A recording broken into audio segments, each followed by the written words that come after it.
Okay, let's get started. Just raise your glasses high. This one's Turtle time. Well, the big game just got a hell of a lot more bueno. Kinder Bueno. You heard that right. Kinder Bueno, the hazelnut cream-filled wafer bar, is scoring a touchdown with their new ad campaign that features Paige DeSorbo in a starring role. In the ad, you find out that Kinder Bueno is kind of like the monolith in 2001: A Space Odyssey, I think. Amy, I know your phone was ringing off the hook when this came out. How do you think it's going to land with candy and chocolate bar enthusiasts? Is Paige a candy head? Yes. Huge. There's been a couple interviews circling the internet since we started recording, and Paige has admitted that if she's going for any kind of chocolate bar when she's grocery shopping, Kinder is the one that makes it into her hands first. That's German, isn't it? I think so. Kinder is But where then we Bueno. Yeah, it's. I was trying to do research on this right before we started recording, because this is hot news off the presses, so I didn't get to know anything about the origin of it. But I just got all my knowledge from this ad. Which, did you take a peek at it at all? I frankly didn't open the link. I'm so sorry. It's all right. It's this guy, William Fichtner and Paige DeSorbo, and they're Who's that? William Fichtner you would recognize him in a heartbeat. You would love him. William Fichtner. Let me see. You would love him when you see him. You're going to flip when you see this guy. He's been in Armageddon. He's huge. He's Bruce Willis's best friend in Armageddon. Do you recognize this guy? Oh, that guy. Yeah. So Yes. he's doing mission control with Paige, and he says, yes, Bueno, because a rocket ship is going, I guess, in outer space. Anyway, it's really, really funny. And apparently it's going to be one of the central focuses of the big game commercials this in the next week. Love that for her bank account. One day we'll have that opportunity to do Kinder Bueno. Oh, could you? I'm just closing my eyes now, and I'm thinking of replacing William Fichtner and Paige DeSorbo in a Kinder Bueno ad for the Super Bowl. That would be fun as hell. Yeah. You might not. This is a little controversial. Can I say something that's maybe going to get people's ears or not? Might get people upset. It seems quite possible that there's a little bit of AI in this ad. Oh, what do they have? Like her cat floating by in space or something? No, but the two rocket ship patrons who are going to the moon or in space start reacting to the 2001 Kinder Bueno monolith, and it starts transforming them, kind of like that big baby in 2001. And they do a bunch of it's like an AI sequence where they turn into like little babies in astronaut helmets, and I'm pretty sure they're not actual babies. It looks. I don't know. I'm kind of the worst because I get fooled by AI images all the time. But even this one, it gave me the whiff of AI in this ad. Paige, so do better. I'm still so proud of her. But I was just shocked. It's like, we've gotten to the point now where commercials are trying to push past the AI. The stigma against AI, and they're trying just to normalize it. Yeah, they're just going like, we're doing it. We don't give a shit. Did we talk about the Coca-Cola Christmas one? It was like there was like a Christmas train and all that, and then in the corner it literally says like generated by AI, and I'm like, you're the richest company on the earth. Why? They were testing What's the waters. Point? That was a what's it called when you shoot a thing up in the air? That was a flare. That was a not a flare. A warning shot. That was a warning shot into the air, being like, we're gonna do it. This is what we could do. And I feel like they took that thing down because everyone was going, this is AI slop, as we call things now. And they took it down. But I think it was a test balloon. Oh. This was a test balloon. And now I think Kinder Bueno is like, I think they're trying to use the fact that this is like, HAL in 2001 is considered the first form of artificial intelligence. I think they thought HAL was a way to have that be a part of the premise by making a lot of AI elements in here. But AI still looks like complete fucking shit. Yeah. Yeah. Too many fingers. You can't show words. It has that weird tint to it, you know what I mean? Where they can't get like the shadows right or whatever. So Turtle Time listeners, take a look at this Kinder Bueno ad and let me know, is that final 30 seconds AI? Yeah. I mean, she's got bills to pay. Happy for her. I was thinking about that when they showed the flashback for Summer House, how I forgot that West, his storyline was that he didn't have a job and that he got hired during the show. And I'm like, his life has changed so much. Like, he was just looking for a 9 to 5 when he started that show. And now he's making hand over fist. He's got deals left and right up the wazoo. He's doing the Bravo sports thing. He still works at Complex. Complex? Yeah, complex. Yeah, you're right. No, I agree with you. I'm just nodding over here. Like, yeah, he has a full-time job where they love the fact that he's probably a reality star in the summers. It's like a perfect world for him. Reality star in the summer, and then go back to your full-time job as a journalist. Like, holy shit. Slay King. Yeah. Oh my God. Oh, wait till we get. I think you and I are champing at the bit a little bit because we've got Summer House burning a hole in our pockets here, which is wonderful. But before we get to that, we got a couple other things. This news is huge. I think this is bigger than Kinder Bueno at the Super Bowl. Okay. On last Friday, this news hit page 6 like Hearst. I always forget Hearst's first name. This is like William Randolph Hearst declaring this. You know how he was like the one who he goes, you supply the headlines, I'll supply the war or whatever. This was like extra, the front page of the Hearst Daily News. The OG cast of RHONY, some of the OG cast of RHONY have defected from Bravo, and they are starting a whole new show on E! Network. Right now, this is going to happen. It was just announced right before we were recording officially by E! Network. And it's Luann, Sonia, Ramona, but then also Kelly and Jill Zarin are part of this fivesome. And it's been officially announced now. It's not speculative. It was a leak at first, and now it's really happening. It's called The Golden Life. I think I saw it's going to take place in Palm Beach. Yes. I have to be honest with you, it turns my stomach a little bit. Whoa. Okay. I was wondering where it was going to rank on stomach turn to happy big smile. So tell me, why? I hate that it's unsanctioned. That really bums me out. I wonder if it's because Bravo is like, we cannot deal with Ramona again. But I'm like, Luann is still in the mix on Bravo in many different ways. It just feels like a little bit cursed. The fact that it's in Florida, the fact that it's not on Bravo, the fact that it's like a little bit of like it's mostly only Ramona. I feel like a little bit Jill, like canceled Hive. Like you're just kind of like, I don't really want to like revisit you guys in Florida of all places. Sorry. Really? All right. Well, you spoke for the stomach churning. How about you? Were you just thrilled immediately? No, I'm not thrilled. Here's why I'm not thrilled, but I'm going to try to give all of my thoughts. Okay. So first of all, I do not fault the talent, Luann, Ramona, Sonia, specifically, for realizing that Bravo had cast them aside in a way, technically, they were cast aside, and it is not up to them, out of fealty to their home network, to wait in the wings for the rest of their lives if another network wants to pick them up and give them money and show them off.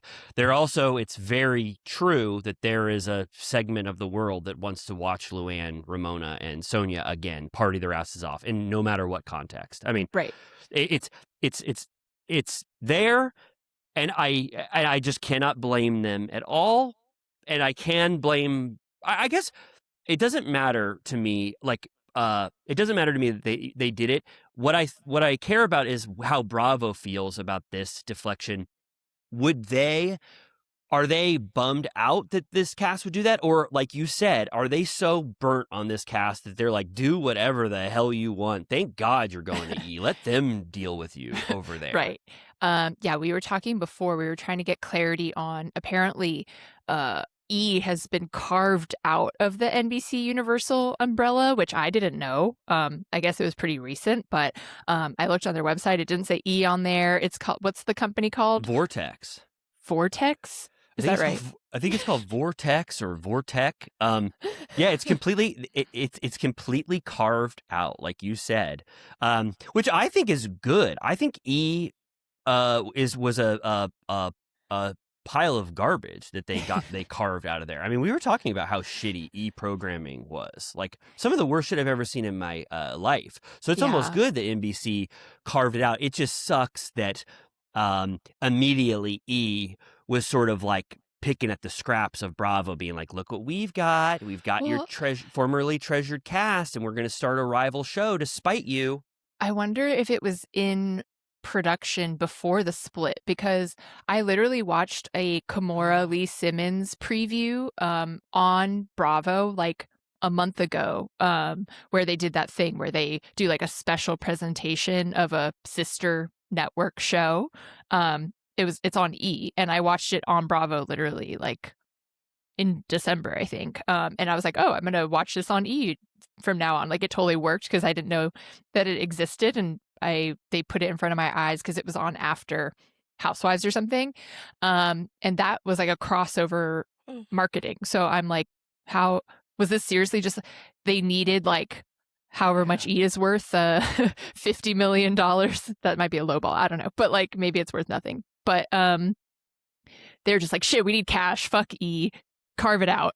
Maybe. I didn't even think of that possibility. So maybe Luann and Ramon and Sonia were like, well, great, we'll go on this other network that's still in the NBCU branch, so no one will ever hate us. You can't fault us for this. And then they were like, we're going to Vortex, and then they look like defectors, like they jumped off the ship, and they. So I actually don't know that. That could be very true. This could have been before it branched off. So I have no clue. I will say, the stomach churning part of the equation, not knowing that E probably won't be able to deliver the sort of aesthetic quality of Bravo, is a huge concern. And also, they already had sort of a promo come out today, and I don't know if you saw it, but it absolutely looked like pure shit. It was Luann going, "You called, darling," and Jill goes, "And I answered, darling." And then Ramona's like, "I'm here too," and Sonia's like, "You asked, I delivered." And it's like them cell phone footage of all of them. And it's like, that's the promo to announce this huge show, flagship possible show for you all. What's going on at Vortex? I don't know. And I've always thought that E's programming was complete shit. So, but anyway, so I think we still have to, I mean, I'm not going to completely just say this is going to be the worst show of all time, because I don't know how they're going to handle it. But I also just feel bad that the ideal world of this would have been that Bravo would have still kept them in some way, like at the network. Right. Yeah, no, I would need to know way more BTS about this. What Andy thinks. Because like E was a pioneer in the reality space back in the day. Like they had Anna Nicole, they had Pretty. What's the bling ring show called? Freaking Pretty Wild. They had, Girls Next Door, like I said, Kimora. There was like a lot of shit on there that I watched all throughout the aughts. But then it turned into sort of like a slop house like MTV, where they just show reruns all day. And then like House of Villains. Like, what's going to happen with that? Like, they're just going to keep business as usual and keep producing that and snagging Bravo talent. Oh my God. I have no idea. And also on the sort of con side of this whole thing, I got to be fully honest. I don't really, this is going to sound horrible, but I don't really care at all that Jill and Kelly are a part of the cast. Like, that doesn't sweeten the deal. No, it honestly sours the deal. It does, and I feel like it's just they're sort of lumped in with the fanfare about this announcement. Like, yeah, no the one's OGs begging are back. for Jill back. It's like, no offense, but I mean, Kelly and Jill were fired for a reason, and RHONY was much better without them. No offense. They tried to bring them back on girls' trips, and they were the worst part of it. Yeah, Jill was horrible. We were having the most fun of our lives at Bluestone Manor. She's like, let's do a muffin bake-off. And everybody's like, what the hell are you talking about, Jill? We don't She want tried to recreate her crashing the party moment, and people still didn't care. And Kelly was bullying, what's her name? The tank Kristen bin. Tankman. Yeah. Yeah. No, I didn't think Kelly was good on Legacy either. You know, there's some nostalgia for Kelly that I'll never understand, as well as for Jill. So that's not making this any better. This E show. Like, I will always, you know what it did make me think is that I wonder if Dorinda, you know, like, obviously when they were putting their feelers out, they're contacting other members, cast aside members of Real Housewives of New York City, and I wonder if Dorinda is kind of like on the fence now, just being like, you better treat me you know, great over here. Make it nice for me, NBC Universal, because I've got an offer on the table to go join this E network where I'll be on a show full time. You know what I mean? Right. Like, I bet there's some people that are considering this, former New York City cast members. I wonder who was the mastermind, because I think probably part of it is that most of them are in Florida more than half the time. You know, like, I think Sonia sold her townhouse and is living there a lot of the time. You know, we all know that Luann loves to be down there. And then I think Ramona, like, almost entirely lives down there. She still has her New York place. But so that makes sense that they're like, well, there's all these RHONY women down in Florida. Might as well do that. Yeah. I feel like maybe Andy in his heart of hearts, like, he'll care about Luann. But other than that, he's like, you know, be gone with Good you all. riddance. Yeah, it could be that. And that makes me I don't know, there's just so many aspects of this story. So it's still developing. We'll continue to think about it. You know who else is in Florida? Bethany, right? The margarita lady. Yeah, Bethany, she commented on this. I didn't watch it yet. I'm waiting to think about it a little more, but she said she was like, great. She had this sort like, of take you go, of like, girls. yeah, and she was like, that new RHONY was a stinker. Oh yeah, I know. I can't argue with that. Right. Yeah, it kind of just makes me think that all of this happened because of a sort of rash decision on Bravo's part to scrap the old RHONY and go with this new cast that they have acknowledged are kind of horrendous. You know, that's why it's taking 2 years to get this thing back. It all goes back to the way they could have done it, which is I think they could have maybe fired a couple of OGs. They could have kept Luann and Sonia. They could have introduced new cast members and just saw how that shook out organically, and they didn't do that. I still am hung up on the idea that it felt ripe with opportunity to have Carol be the median between the old and the new. Like, it made so much sense to me. Like, it really clicked for me, because I'm like, she absolutely would be friends with a Jenna Lyons. She hangs out with like cool younger people. You know, not that she's not even, I mean, she is younger than the OGs, but she's kind of like in between. And I thought it really, she's younger in spirit, and like cooler. So I think ultimately she maybe just didn't even want to do it, but I thought that was interesting. So I don't know what the fuck they're going to do. No, I don't either. And it seems like we've been waiting for that announcement for 500 years. Yeah. People always ask me, like when I like get my hair done, or like I'm like chit-chatting with people, they'll be like, you'll know what's going on with RHONY. I'm like, don't fucking ask me. Yeah. I swear I have a memory of Andy Cohen saying, the cast is locked in and we're filming now. And I was like, what the hell? Wouldn't we have an announcement by that? And then I've heard him on Radio Andy, and he's like, no, it's coming very soon. Just you wait. We're going to have that announcement. I think it's the 3 that we already all know, and then 4 new cast members. It's a full almost reboot, except for Aaron, Cy, and Jessel, which I don't know. All right. Well, I do still get Pavitt's food reviews on TikTok. He's still doing that. Me too. He just ranked banh mi's top 5 banh mi's in New York City. I was loving it. I wish I could go. Yeah, me too. This is not big news, but The Valley is apparently coming back very soon. The Valley season 3. They showed 2 clips. Kristen Doty kissing a baby on the head. I assume her baby.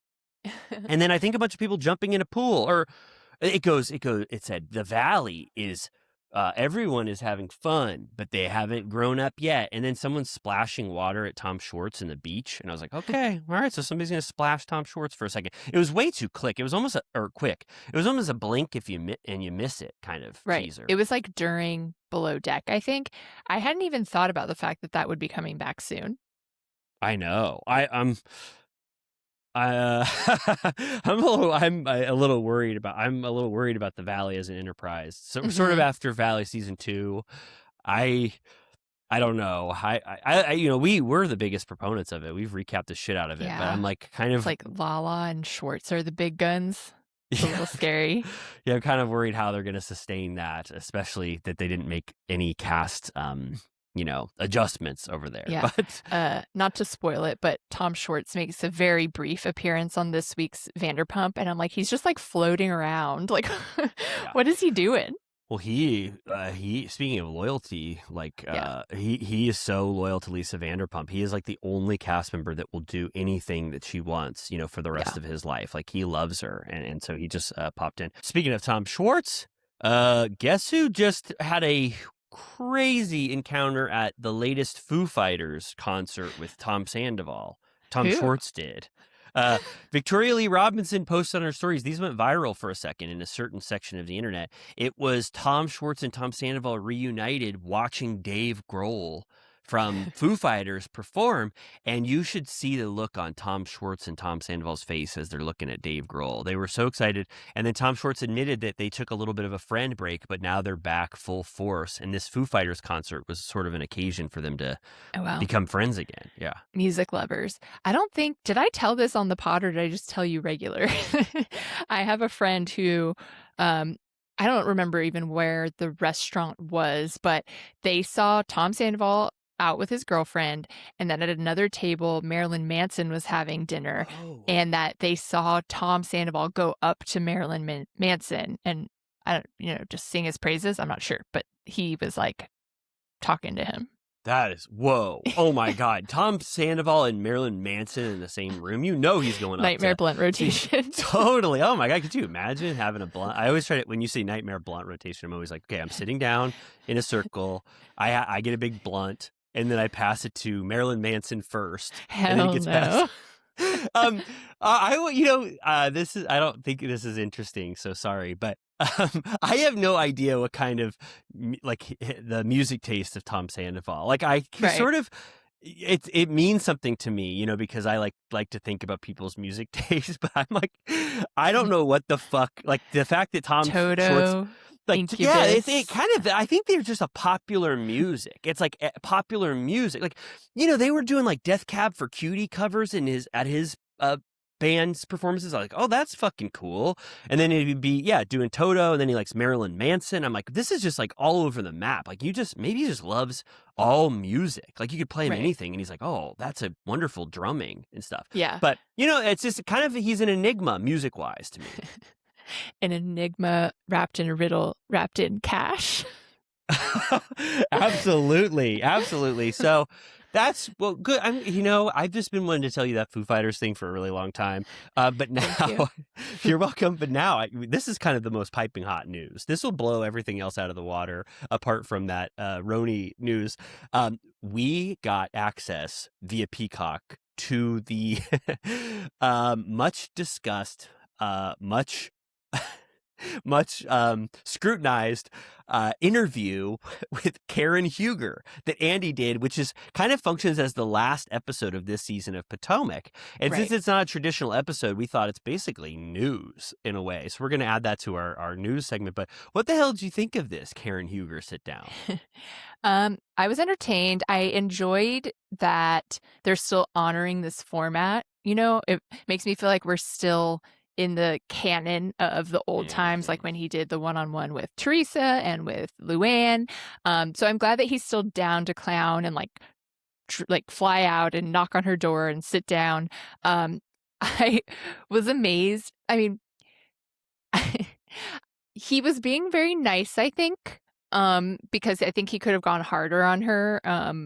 But again, it is a sort of fluffy, Andy Cohen Bravo interview, so he's not trying to take her down. I think he was like glad that she did it in the first place, but she was cagey. That was Yeah. my impression. Yeah, the big thing I think we both discussed a little bit is that Karen seems to want to focus so much more on the prescription drug aspect of this, and she makes multiple comments about how much better she likes NA more than AA, and at a certain point, Andy is like, I thought it was a pretty, he was kind of going in at a couple moments where he wanted to get the answer, for the audience. And he was just like, do you consider yourself an alcoholic? And there were a couple moments where she seemed to sort of not fully answer that question. And I almost at a certain point was like, are you trying to blame prescription drugs because you want to allow a small window in which you could still casually drink, and you haven't said on the record that you consider yourself an alcoholic? And I feel like Andy kept intentionally wanting her to say that as the interview went on, because, of course, I think everyone watching this, if you've seen the videos and you know that she's had 4 DUIs, and she talked about a problem 20 years ago where her kids talked to her about this, at a certain point, everyone wants Karen to acknowledge that she's an alcoholic and that she should probably never touch alcohol again. So I felt like that was sort of the unspoken thing that made this interview kind of go on for a little longer. Right. Getting to that point. I feel like I know this is like sensitive subject matter, and we've had to talk about it a lot because this comes up all the time with like James and Lala and Shannon Bedore, and everyone calls it a different thing. Not everyone wants to go full hog into the program or whatever, which is fine. Like, I don't care what people do, but I'm like, it is interesting that she just really didn't want to commit to that. And she was blaming antidepressants, which I do remember when Erica cursed at Garcelle's son and was having that horrible season. She said that it was her antidepressants plus alcohol.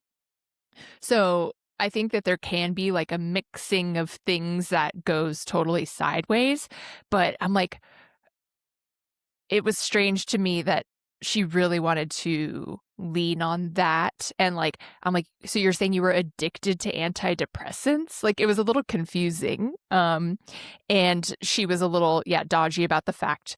He was like, you've had 4 DUIs. And she's like, I've only had 2. The other were alcohol related incidents. And I'm like, well, that's still not good. An alcohol-related incident in a car, right? No, it all sounds bad. And honestly, I hope this isn't too sensitive, but it makes me concerned that someone with that relationship with alcohol to that level would ever even think for 1 second that they should that they have to have alcohol in their life still, to either because they want that casual glass of wine. It's like people's relationship with alcohol is so tricky. Like, I imagine that a lot of people going through what Karen went through would be like, no matter what incident, no matter what led to this, alcohol is something that I need to take off of my plate here, so I was a little worried about how she was talking about it. At one point, I think she does acknowledge that she's an alcoholic, but still, it felt like it was really hard to get her to just emphatically, like, there was still a little bit of quite possibly delusion, about the circumstances. But it was, it was I thought it was a good interview. Like, it was worthwhile. At a certain point, I was like maybe 30 minutes in, I felt like it was kind of getting a little boring. Like, I couldn't believe it, but like the jail questions and stuff. I felt like it wasn't as revelatory as Andy thought it would be. He's like, what were you doing in there? And she's like, waking up at 4 and going to bed at 9. He was like, oh my God, wow. It's like, I just thought for some reason that it'd be much more of an interesting story about the whole like 6 months spent in jail. I did appreciate, she said she came home with braids and like a scarf on her head. And she said that the other inmates took their hair out so that they could give her basically like braid extensions. And I was like, that's very sweet, first of all. Second of all, Andy wrote her a letter and he sprayed it with La Dame perfume so that she could smell her signature scent in prison, but they scanned the letter and gave her the scan. And I'm like, that's so tragic. He was so thoughtful. Oh, that is so sad. Yeah, it would have been so nice for her to have that perfume wafting around. Do you think any of it got on the scanned copy? You know what I mean? I don't see how. Really? All right. Yeah. So that smell didn't go all the way through. Yeah. She acknowledges, Ray is kind of sweet. Her family's there. It's a beautiful scene when she's reunited. She gives like everyone a sweet moment. Ray, what you did, her daughter. But then later in the interview, when Andy's asking about the actual incident of drinking and driving, she's like, Ray and I were going through a kind of a nightmare in our marriage. It wasn't good. She goes, our house is a tomb. She goes, our house is like a tomb. And so I had to get out there. And she goes, we've acknowledged issues in our marriage.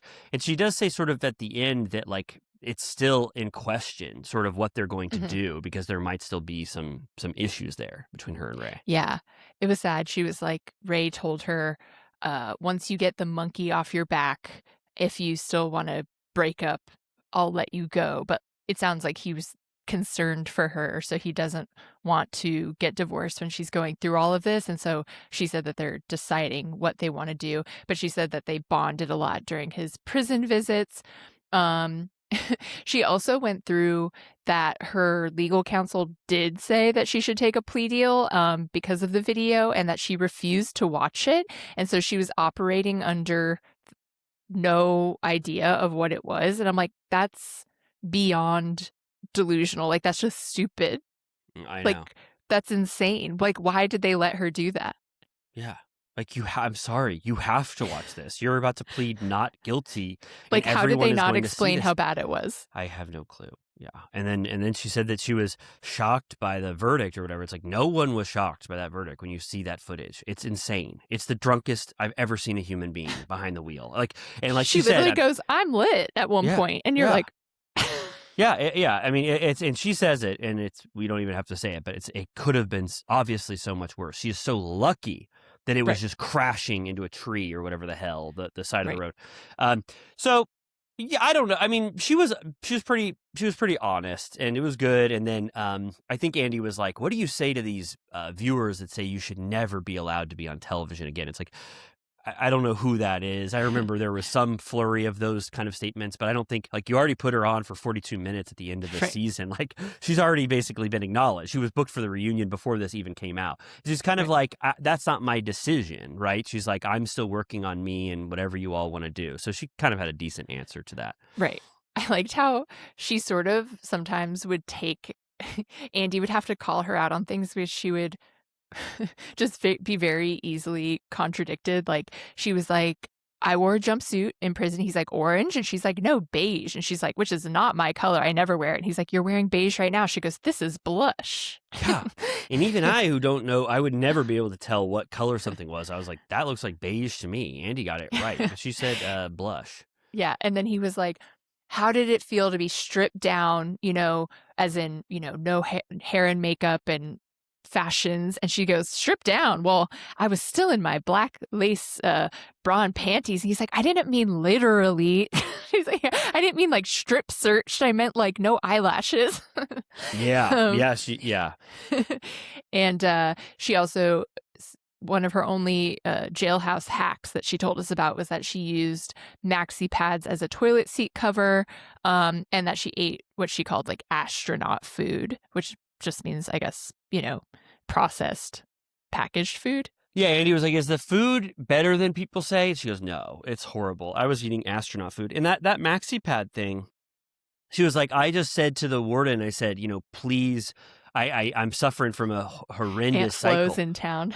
Yeah, she goes, my cycle is horrendous. I'm going to need 7 of those. And I was like, did she do that continuously every time she needed to use the restroom? She was grabbing 7 maxi pads. Was that an ongoing solution to the toilet? Or maybe or once did she just have a forever toilet seat? Or you clean it once, and if you're in the same she wasn't in Gen Pop. So maybe she had the same room, and once she cleaned it once with 7 maxi pads. That's the kind of stuff I'm intrigued by, but there wasn't enough anecdotes like that for me. I wanted a little more about what it was actually like.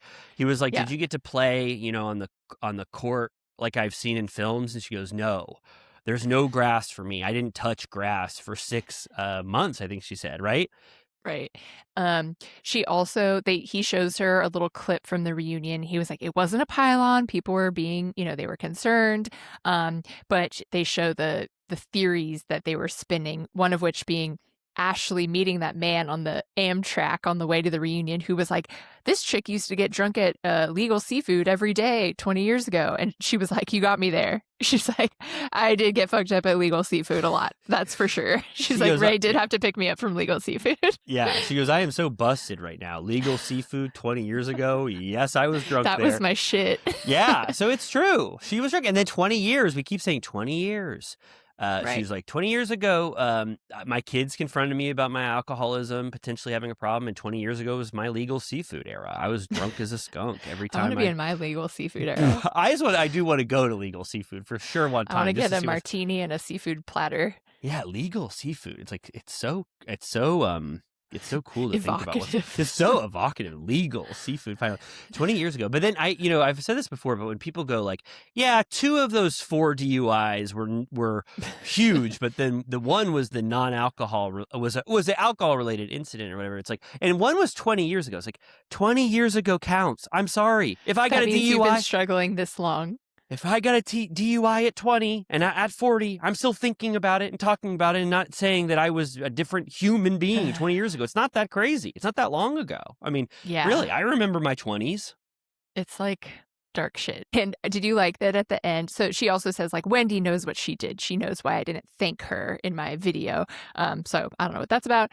And then she basically ends the interview by saying that Bravo gets a dirty shake sometimes, but the show saved her life. Yeah, Andy was like, loved that. Oh, he loves it so much. He always asks. He's like, is Bravo bad? And they go, no, Bravo is good. And he goes, all right, let's end the interview now. So it was, it was good. And then, it was great. I think that I am in awe of how Bravo handles things sometimes. Like, speaking of that shitty E network, like where God knows what is going on, the fact that they had cameras in the car waiting to film Karen's reaction, and they got her going home for that initial reaction with her family, and then this sit down with Andy, it's just like, it's insane, the kind of stuff that Bravo pulls off. I'm just proud of them from an entertainment standpoint, you know? They have like ownership over their franchises where they're nimble when something goes down. And the preview for the reunion looks good. Wendy's emotional. Karen kind of goes off on Wendy at one point. I'm interested. It looks funny. Yeah, it looks great. All right, well, you and I think that we have a huge, big elephant in the room, and that elephant is Summer House, and we got to get to it. I think ASAP. But first, do you mind if I take one of those things called a certified turtle piss break before we go into Summer House? Summer House. Finally, we never stop. Oh my God, we are fully back in the Summer House season 10. Can you believe it? There's something special about season 10s on Bravo. Yeah. Don't you think? I do. I am very happy to be back, even though this episode had a cloud of darkness over it.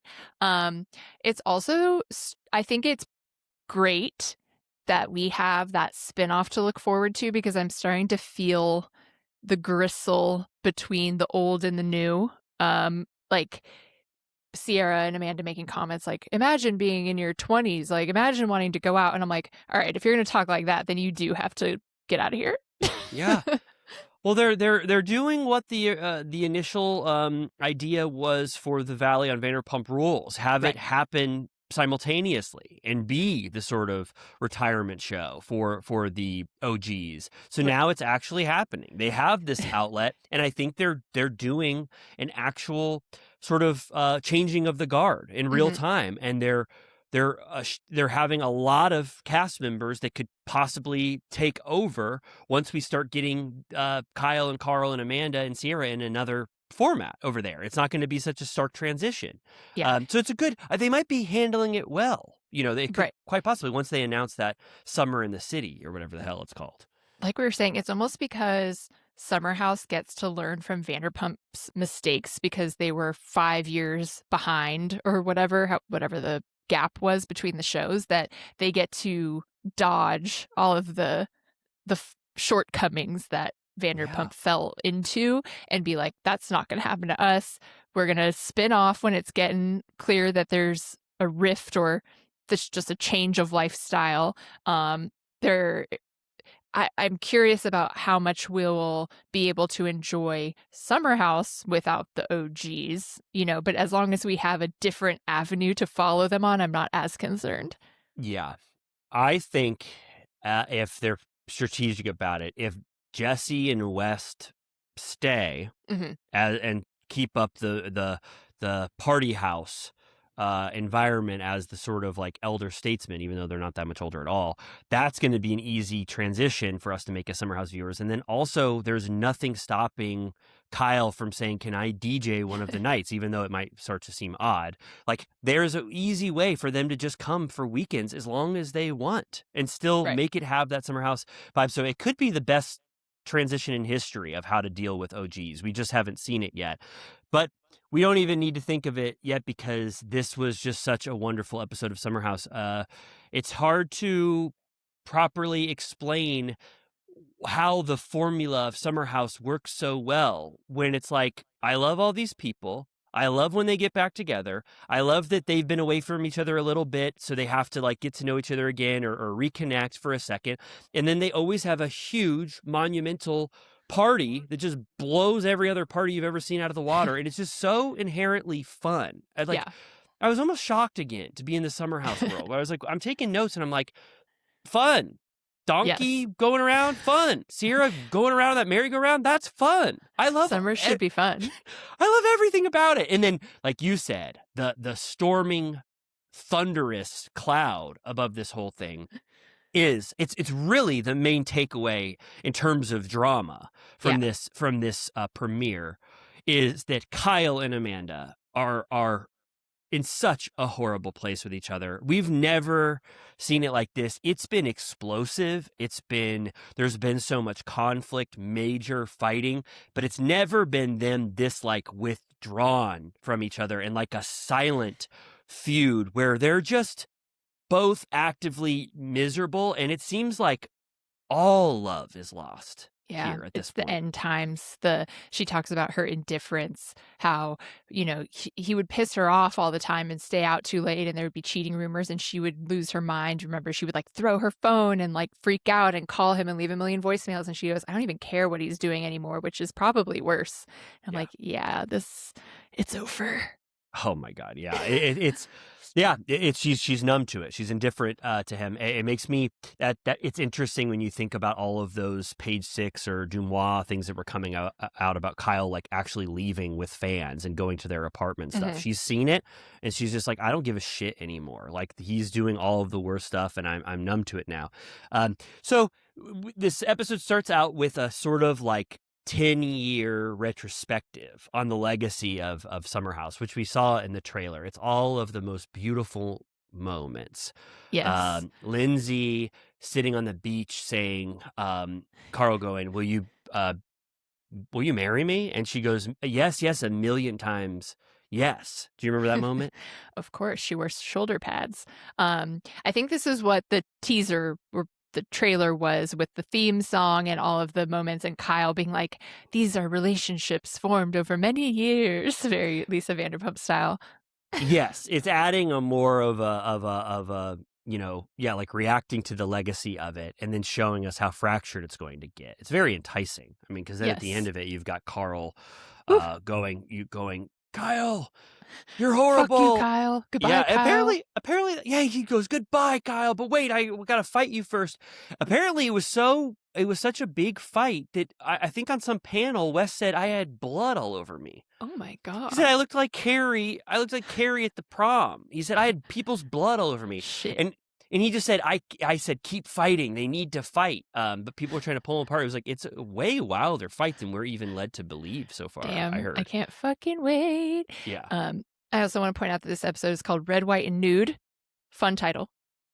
Very fun. Very fun. But I have some questions about this nude gate. Why? Well, because she was wearing bra and underwear.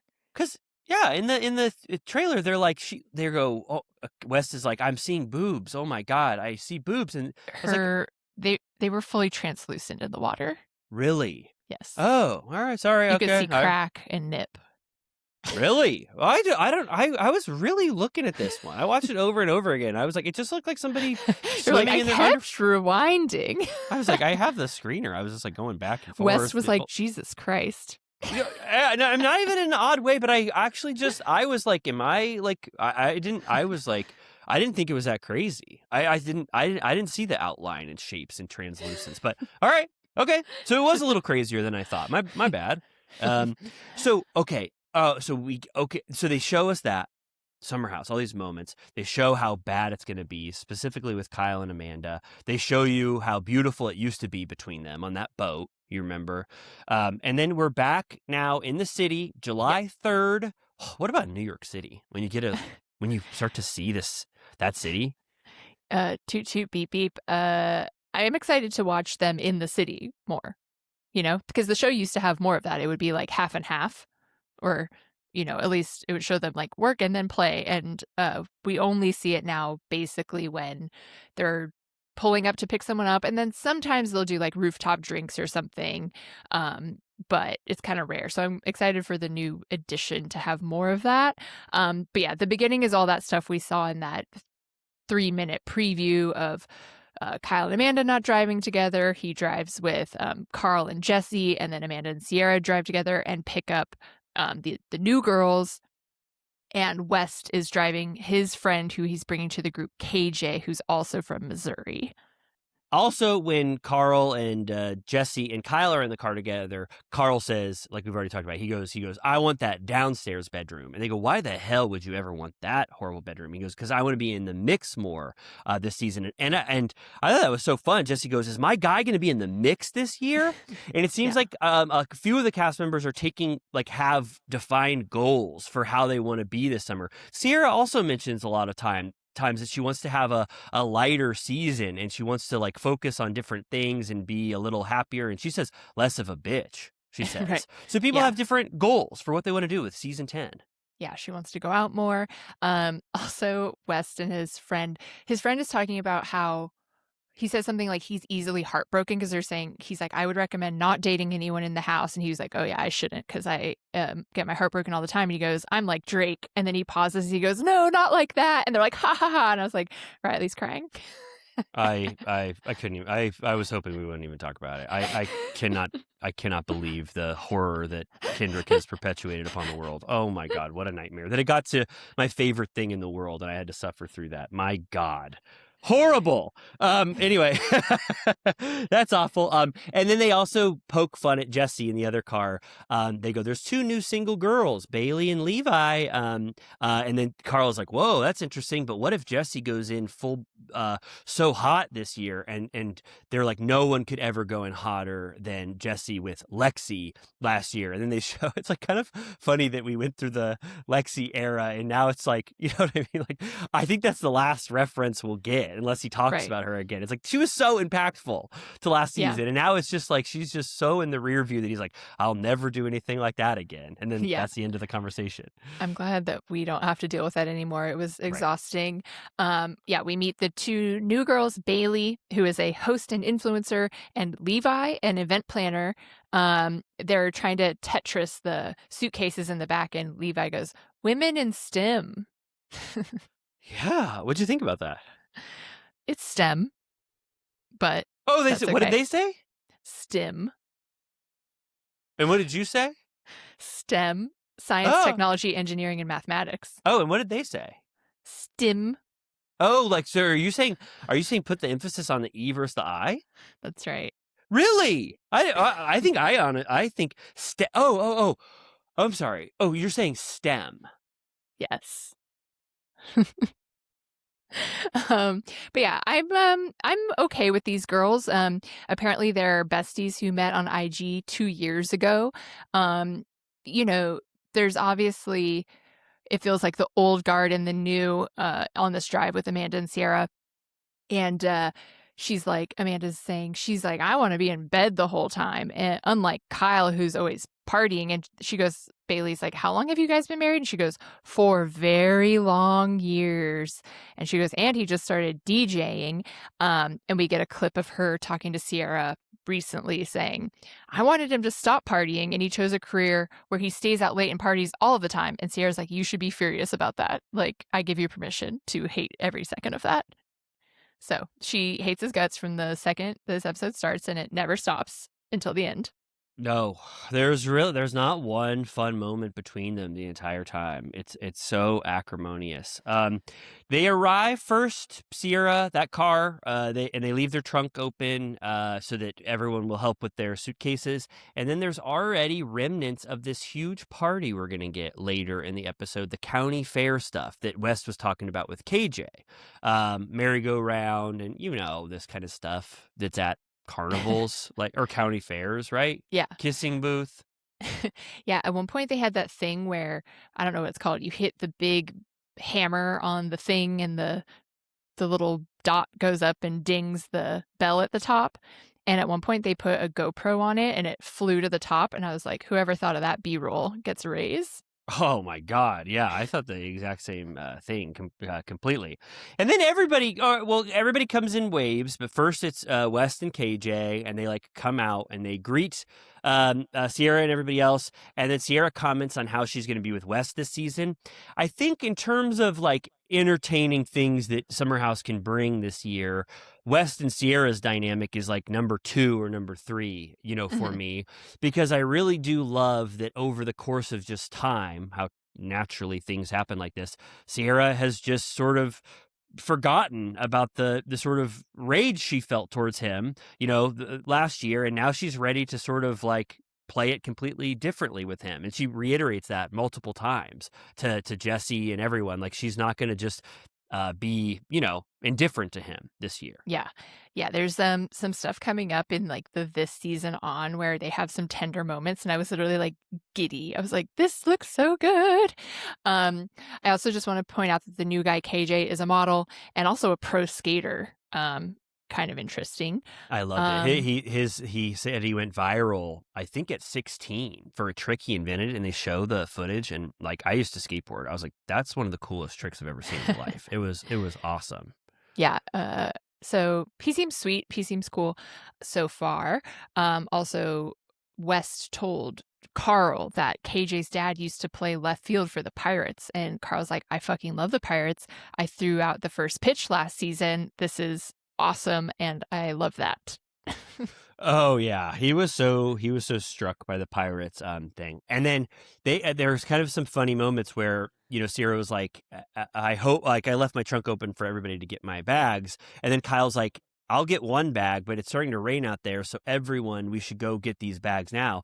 And Sierra's like, can't you do it? And Kyle's kind of in a bad mood, and he's like, don't you have muscles on your arms? I don't like doing stuff like that. What, your legs don't work? And it's kind of the angry mood he's in the entire time, not fun. And Sierra says something very honest about being friends with Amanda, where she's like, I tolerate Kyle and I like him enough, but it's really hard to treat Kyle well when I hear all of this shit about him. And I think it's a horrible relationship, and he treats Amanda horribly, So Right. She kind of has to put on a fake persona around Kyle just to tolerate him because of what she knows. Right. Okay, so then we get, room selections. Sierra and Jesse are catching up in bed. They still have their major flirtation. He's like, Paige is going to be hard to replace. And she's like, if you're going to join the Gossip Girls, you can't tell anything that we tell you to the group.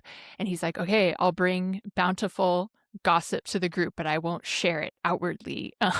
So there's an ongoing thing where he's in bed with Amanda and Sierra in the middle doing his Paige impression. And he asks about if she can be cool with West, and she says that she's really hoping so, and that she's been praying about it. And he's like, well, that's a win. So yeah, that's kind of what we were saying. Yeah, and there's a funny moment too where Amanda's talking to West, and West has a gigantic C on his phone, And Amanda goes, why do you have a C for Sierra on your phone? And Wes kind of laughs. He's like, it's because I'm a coach or whatever. She goes, that is so odd that you would have a big, gigantic C for Sierra. And Wes is kind of blushing. And a lot of other cast members make jokes about it as this episode goes on. Like, oh, Wes and Sierra are like putting something up together. And Jesse's like, what a great team you both are. Like, it's so funny that it's gotten to the place where they can all kind of laugh about it now. Right. I don't know also if you've been seeing, speaking of career, she was like the main interviewer at the Wuthering Heights premiere, and then she was at the Grammys. She did a glam bot. I saw that. Oh my God, I love that glam bot. She said it was her first glam bot she's ever done. Those When are will so we get to do cool. a glam bot?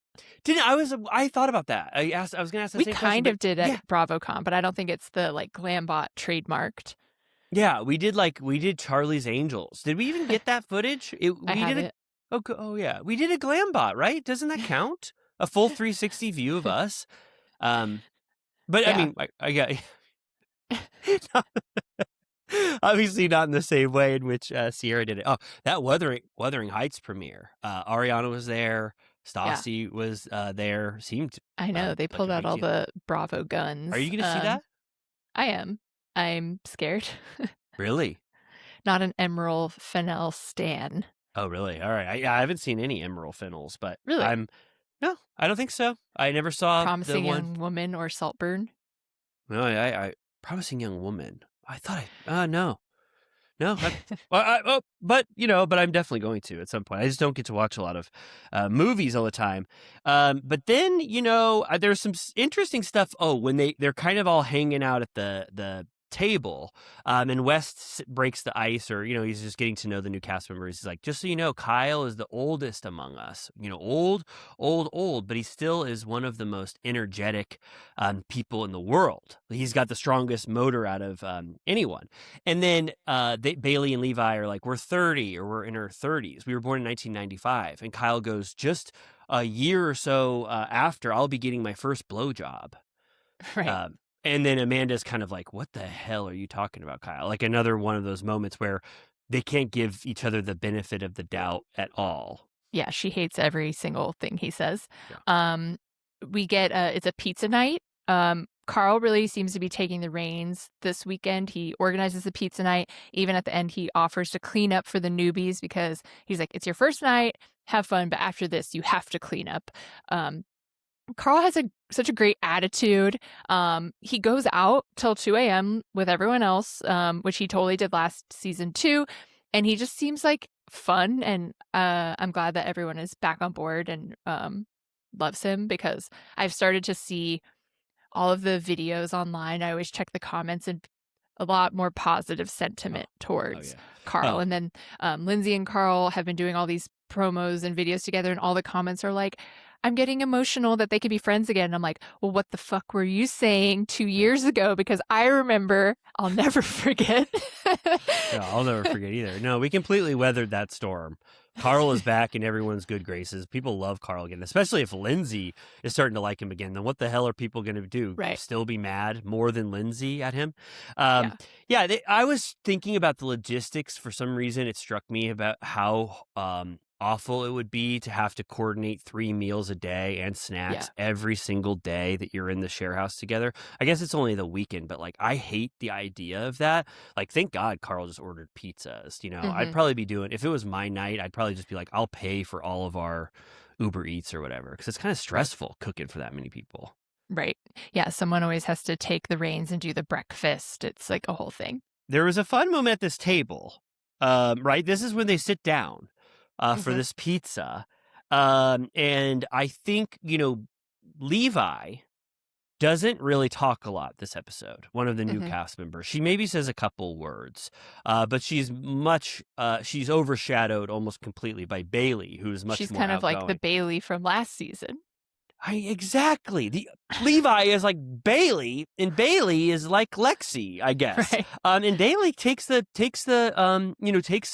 moment, because Carl goes, he says something like, what's your relationship status? And Levi says, I was in a relationship since I was 15 for 12 years. And everybody's like, holy shit. Oh my God.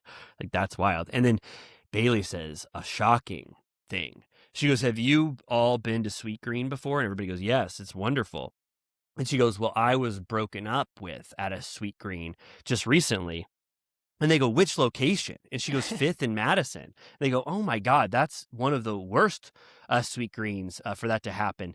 And apparently the boyfriend left all of his bags outside of the Sweet Green. She ordered salads already for him. The salmon salad was one of them. And Kyle is making really funny jokes the entire time. He was really showing off his sense of humor. He goes, the salmon salad. He goes, that's one of the more expensive items. And she goes, yeah, I remember that I hadn't eaten my salad before he broke up with me because I threw it all over the floor. And he goes, you wasted a very expensive salad like that. So there's a lot of Sweet Green humor going on as she tells this story. But it ends up kind of tugging at her heartstrings as she tells it, because she does cry in front of the entire table, saying it was the worst time of her life. And everybody kind of has everybody's quiet for a minute. She goes, so anyway, sorry to cry, but I'm so excited for this summer. And then everybody like rallies around her and cheers and says, we all cry all the time. Yeah, everyone at this table has cried their eyes out. It reminded me, I don't remember if it was in that Alex Cooper documentary or if I heard it elsewhere, but she got broken up with by her doorman. Her live-in boyfriend was like, the doorman was like, you can't come up. He said, you can't come up. And all of her shit was just in the lobby. Oh my God. I'm like, New York breakup so brutal. Yeah. Alex Cooper. Call her daddy. Oh my God. Holy shit. That's bad. But yeah, only in New York, I guess, they say. But then, then they ask about, this was rough for Kyle and Amanda, if you're keeping a tally on horrible stuff. Bailey and Levi innocently go, I want to hear more about this DJ career. Why the hell don't you have a DJ name? And Kyle goes, DJing is a wonderful thing for me. It combines all of my passions that I deeply enjoy and my ability to entertain. And then Amanda completely cuts him off from that sort of like practiced answer. And she goes, they ask what the impetus was for his DJing. And Amanda goes, I'll tell you exactly what the hell it was. I said the minute I wanted to start my own business, he got so mad about it that he decided to become a DJ to spite me. And at that point, you're like, they seemed bad. There hasn't been a lot of fun. But then when you have that moment at the dinner table where someone says something like that, it's like, oh, they're not even trying to hide at all how horrible things are between them.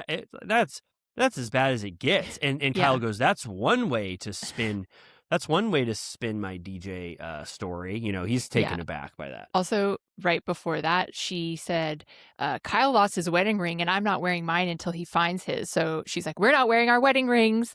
And she's getting like very combative. And then he's starting to talk about how the things he likes about DJing. And she's openly mocking him to Sierra, going like, I love the way he's spinning this, no pun intended. And he's like, well, Amanda never asked me any questions. She doesn't listen. And I guess she misheard him and thought that he said that she was jealous. And she goes, oh yeah, I'm so jealous. It takes over my entire body how jealous I am. And he's like, huh?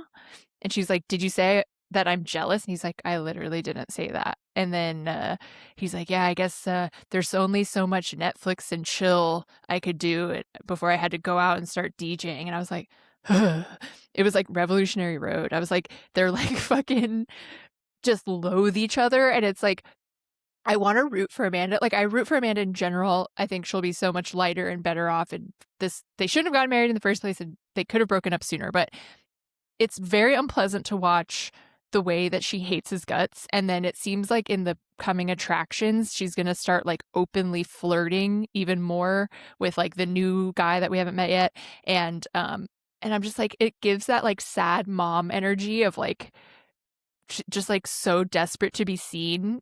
And I'm like, I just need her to be free. It's going to be so hard to watch her like clawing for peace.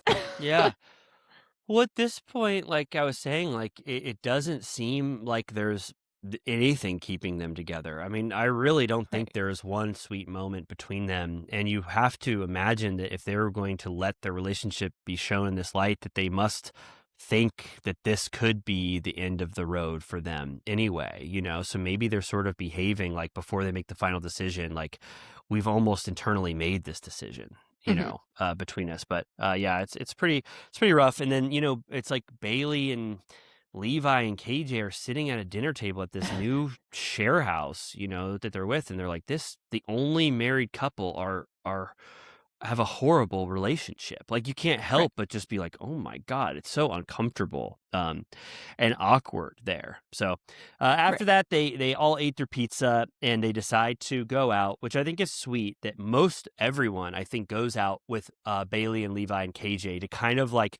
introduce them to the world and have fun with them and get to know them a little bit off camera while Amanda and Sierra stay back at the house. They're leaning into the bed bugs of it all. There's a funny interaction where like Jesse's laying in the middle of the three of them, and then West comes in and he's like, how do I audition to be a bed bug? He's like, the girls ask why he's hanging out with them instead of the new girls. And he's like, well, the other girls are crying. Like, everyone keeps joking about how he's like, why are the new girls crying at the dinner table? And then Kyle, they cut to, usually he's drunk when he's muttering to himself, but maybe he is drunk, I don't know, but he's in the bedroom just unpacking going, Amanda just makes me feel like I don't exist. And I'm like, is he just getting that in for the cameras? Like, or does he always just talk? He does talk to himself after hours. We've seen plenty of that. Yeah, he's like, she just doesn't fuck with me, and it's very clear. I mean, she doesn't. He also said that they haven't spent time together in a long time. That like between January and June, he's only been back to New York City for like a handful of on the weekends. I think for like a handful of weekends, which is like he was really busy because his DJing career, I guess, really did take off. He goes, I thought that we would be able to like reunite this summer and maybe like rekindle things, but it seems like out of the gate it's just a no, and it's very discouraging, he says. Right. Yeah. Sierra and Amanda are talking about Kyle. She's like, he gets on my nerves. And she said she talked to a friend who was like, we know a guy who's a DJ who's married, and he doesn't drink when he is working, and then he comes home right when he's done.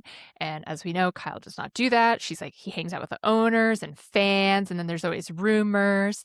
And this is where she says that she's numb to the rumors, which is concerning.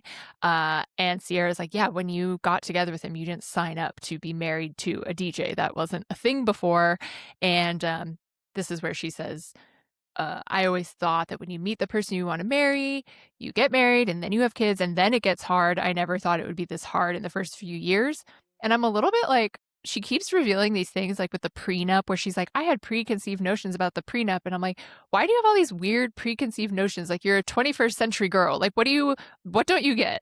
Like, why didn't you think about this? Yeah, I kind of thought that too. I was like, I don't know. I was like, I think she was like, I only knew it from like friends and stuff. And I was like, I mean, at a certain point, we all like do a little more research, especially in such a huge issue, that's going to impact us. But I don't know. I'm this whole time we're talking, I'm just wondering almost if Kyle and Amanda like were almost officially done, like, almost right beforehand. And it's like, let's maybe try, but I don't even think we can fake that this is like working anymore. I mean, it's just like so bad between them. And there's not one moment even coming up this season where it seemed like they have a sweet thing.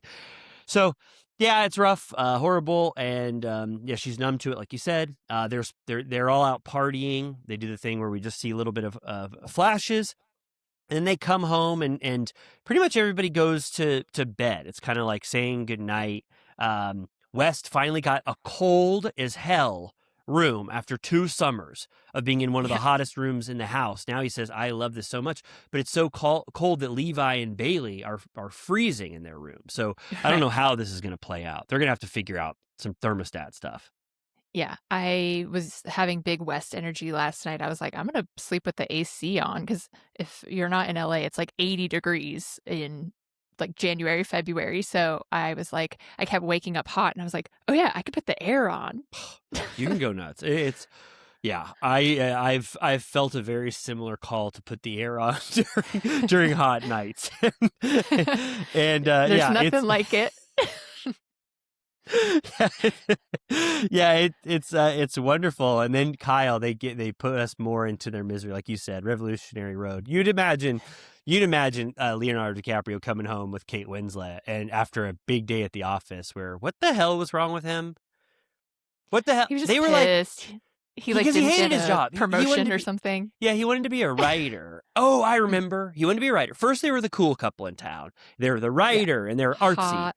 Hot as hell. And then they get bogged down by life. Leonardo DiCaprio actually starts to enjoy his work life. He's like, honey, no, the printer store gave me a big promotion. And she's like, we're not like that. Right. What about We're the not supposed to art? care about that. We're supposed to go to Europe or something. And then Michael Shannon blows the lids off their life. He goes, he's like, he goes, I don't like this suburban life. And they go, us either. Is the crazy one actually telling the truth? And then it gets so acrimonious, and that's just like Kyle and Amanda. Because Kyle goes into bed and he goes, honey, do you have your an eye mask for me? And she goes, no. And then she turns away and he goes, well, fuck me then. Yeah. Our question here is the new guy Ben the David Harbour of Revolutionary Road, course. and will Woo. she fuck him? Woo, it struck. I'll be honest with you. When I watched Revolutionary Road twice 15 years ago, it struck me pretty hard when Kate Winslet makes love to David Harbour in that car. I think I was like, "Holy shit!" Remember they're when he cheating? was just kind of like an interesting that you're like, oh, that guy, and now he's like, you're like, oh, that guy. You know, I hope this doesn't. I never have pried into David Harbour's life. No, not pride. I only know that I like barely know that, like, I don't know, the Lily Allen shit or but I really don't know. So I never heard. So I haven't really had David Harbour disturbed. But is it? It's what just was- like Stranger Things and like Thunderbolts. I'm just like, oh, I thought he was kind of like a cool like theater oh. actor, and now I'm like, okay. oh, he's doing slop. Oh, you don't mean reputation. Plus, he's like, well, sounds like he's an asshole too, but okay. whatever. Oh, all right, okay. Yeah, I don't really give a shit about David Harbour. I liked Fair him enough. in that thing. I liked him in Revolutionary Road, but yeah, I never told you this, but I couldn't even finish Thunderbolts. It seriously looks like David God, Harbour. I skipped it. Oh my god, I have such a high tolerance for shitty Marvel movies, and I was like, this is fucking trash. It looks so bad. It looks like the Kinder Bueno commercial, like with AI. No offense to that. fuck I like that. that. I like Oh that my God. commercial. This isn't relevant to the pod, but I'm going to tell you on pod because I think you'll be very excited. Me and Riley historically have on and off listened to a podcast called Doughboys. Nick Weiger, he has a different video game podcast, and I just saw a clip from it. Do you know what his new tattoo is? No. Vrong. No way. Actual tattoo on his on arm? his arm. No way. Like his From full bicep. what? Oh my god. First of all, Avatar, I don't think Fire and Ash, heroine, or not heroine, villain. Yeah, I don't think I haven't listened to Doughboys in maybe 8 or 9 years, so I didn't even know his tattoo era had started. He has Varang. He only has one other. This is his second tattoo, and he got a full, like, the glory placement on the bicep, Varang. Varang.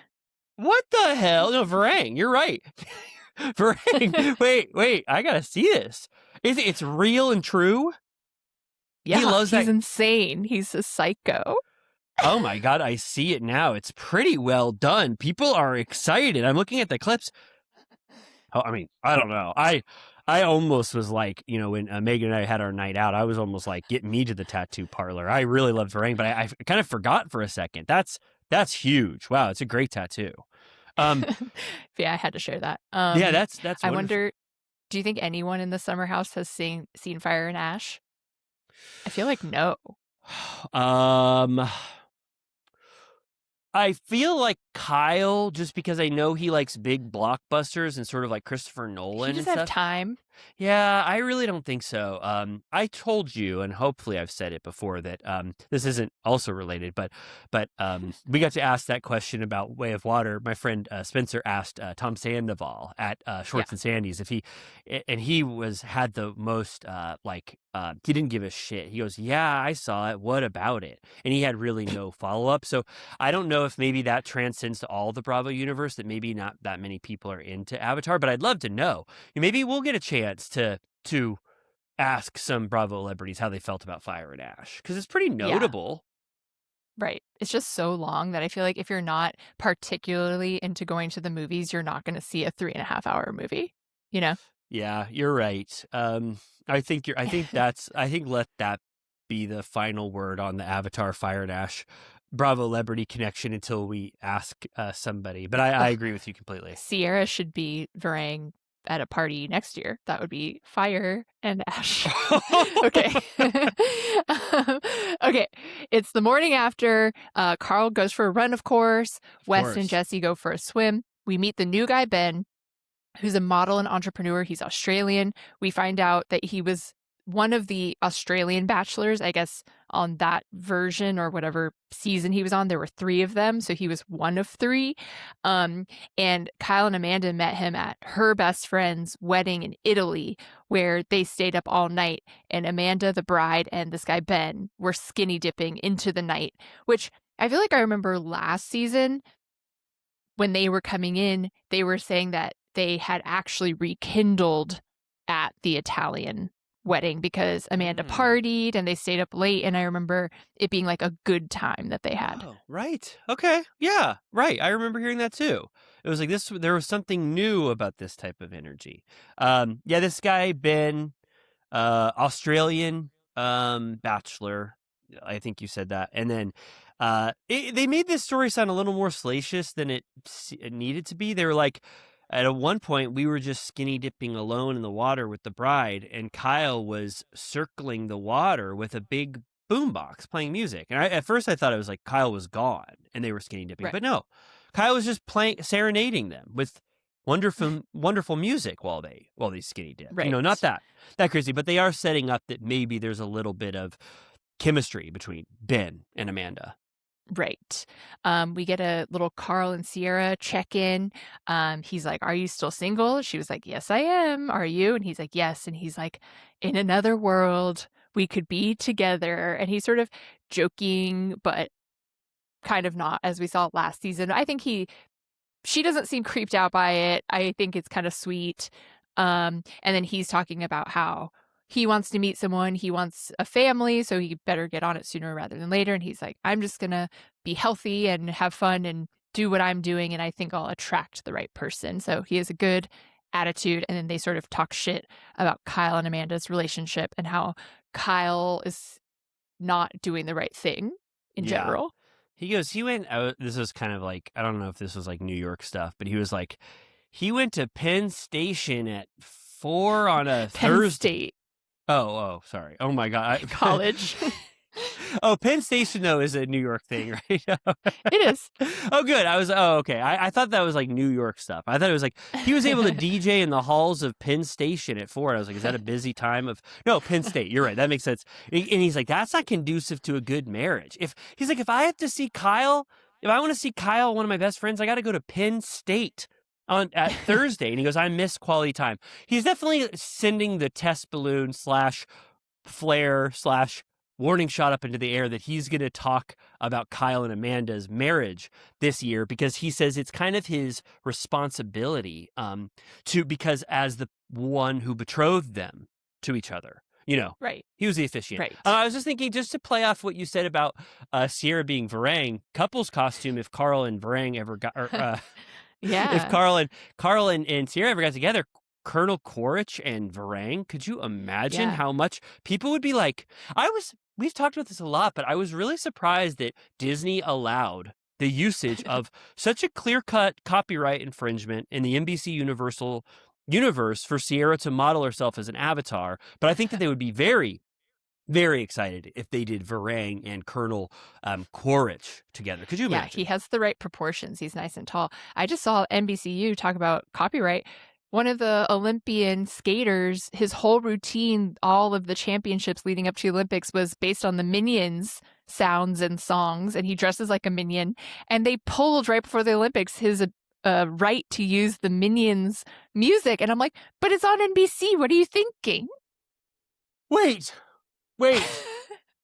Hold on. Minions is a part of the NBC Universal umbrella? Isn't it? Because there's the big Minion at Universal Studios. Oh my God. Minions?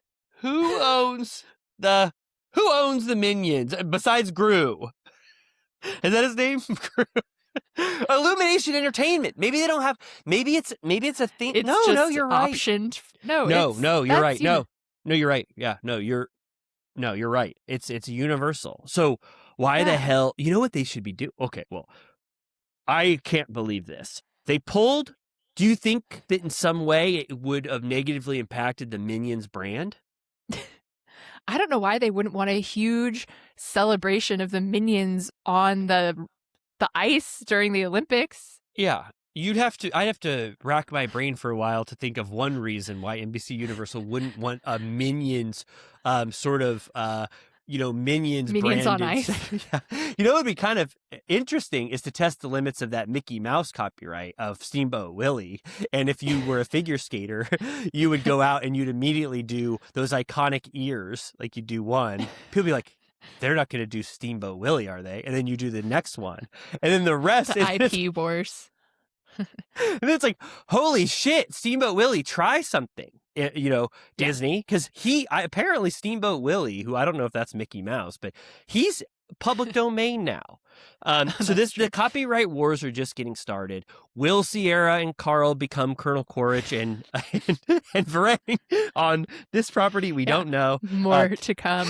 I also liked that when they're lamenting about Kyle and Amanda, he goes, Mr. and Mrs. Send It. And I was like, iconic.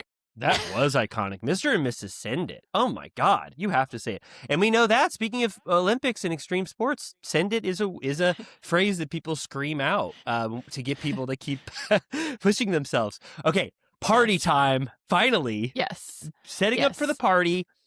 Petting zoo. Kissing booth. Right?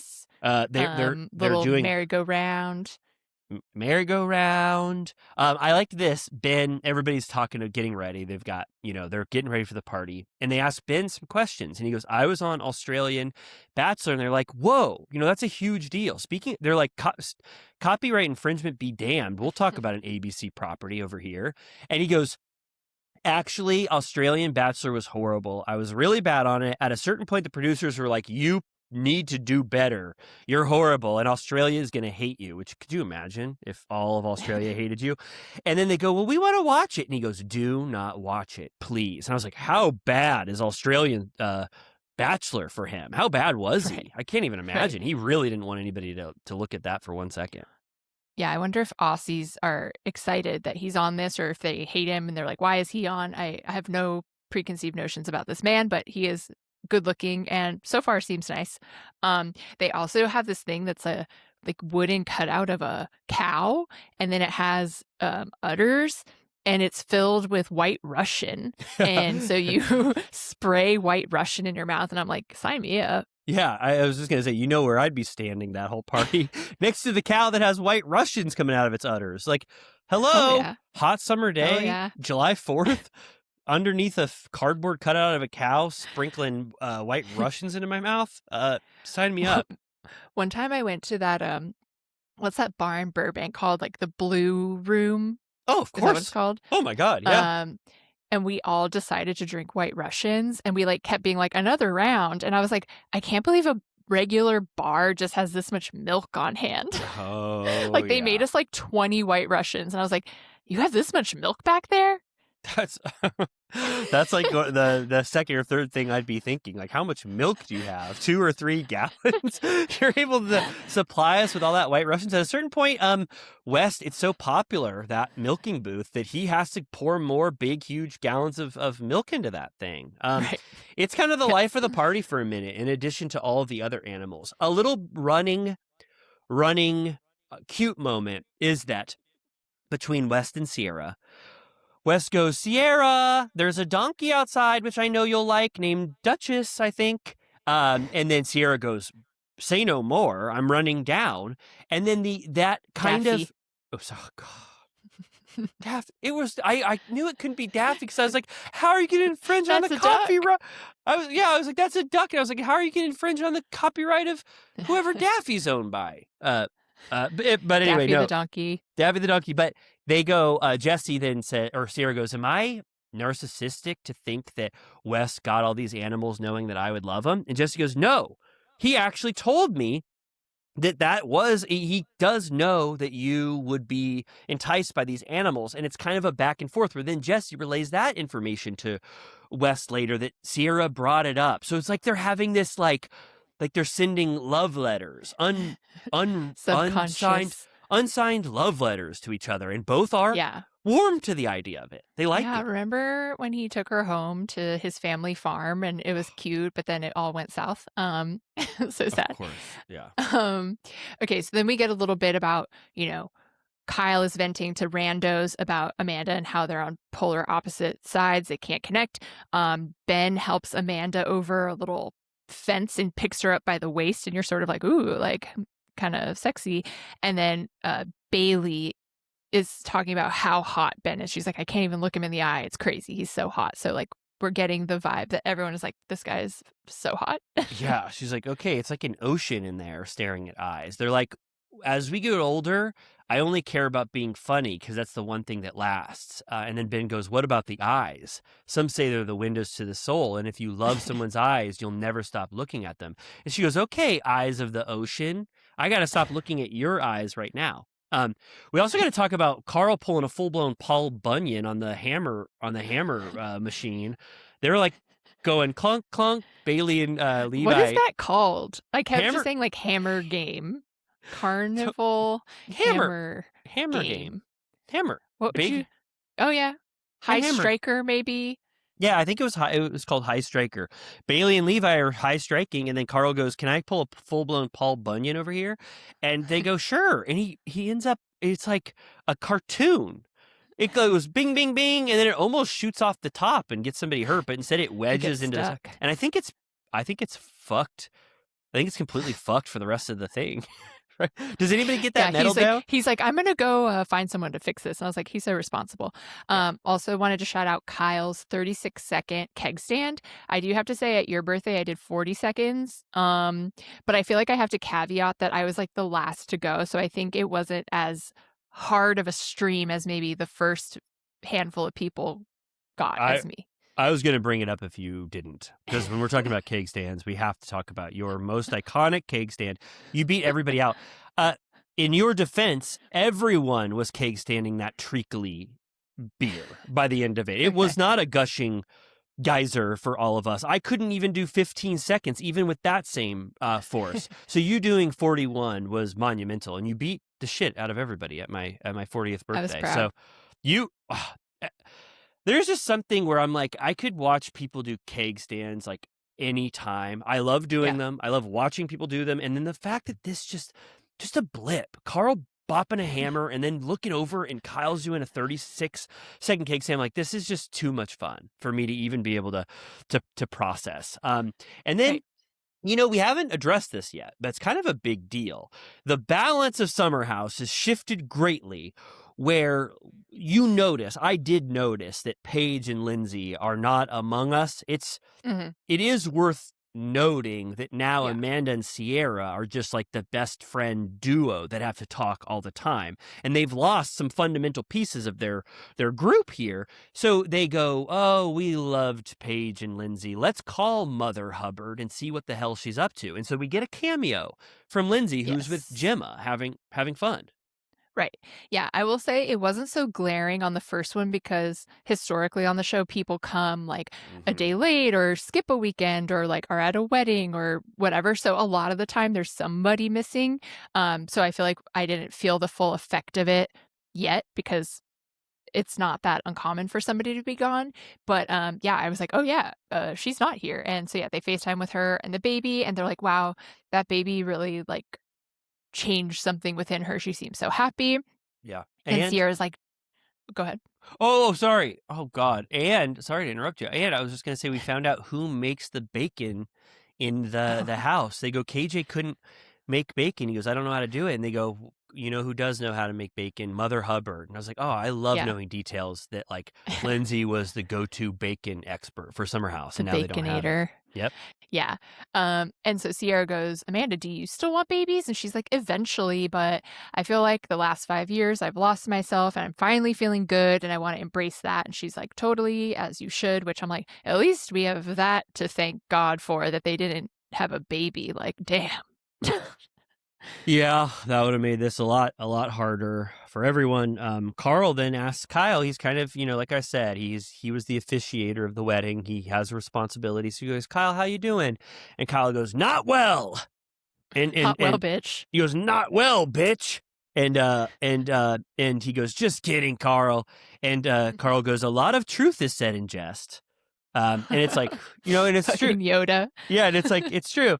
And he goes, I feel like your marriage is drifting or something. He was like, Amanda seems really happy. And I was like, okay. So outside of Kyle, people notice that she's happy and having fun. But both of them together seem miserable. And he goes, I just got to know, like, how are you doing? Like, how's the DJ stuff going, and how that's affected the relationship? And Kyle goes, I just feel so good when I'm making people happy and entertaining people, pushing play. And Carl goes, it's because you're getting a lot of attention. And I was like, whoa, you could take that very negatively and be like, wow, he craves attention and he'll never get enough. Yeah. But you could also be like, he found an outlet, to be praised and have adulation constantly every single night. It reminded me a little. I hope this isn't too horrible, let's edit it out if it sounds bad. But it did remind me of, like, for some reason Kyle hates the idea of, like, ever just sitting down and, like, watching television, kind of like Tom Sandoval when he goes, I get a little tired of Netflix and chill. Like, when he got Right. really pissed and he had that angry voice. I was like, I don't know what to do for you. Like, if at 9 p.m. you can't just watch a show or read or whatever, you have to go out. There is something going on there. Like, at a certain point, the night does end with your significant other. And I kind of got the sense Sandoval was like, all you fucking do is watch Love Island every single night of the week. Yeah, it's kind of had a little, shades of that in a way. But if it is about attention, seeking attention, then that's something that Kyle needs to work on. Maybe he needs more attention or something. But Carl's like, I feel a duty to you, as I already said. So thanks for talking about it with me. Yeah.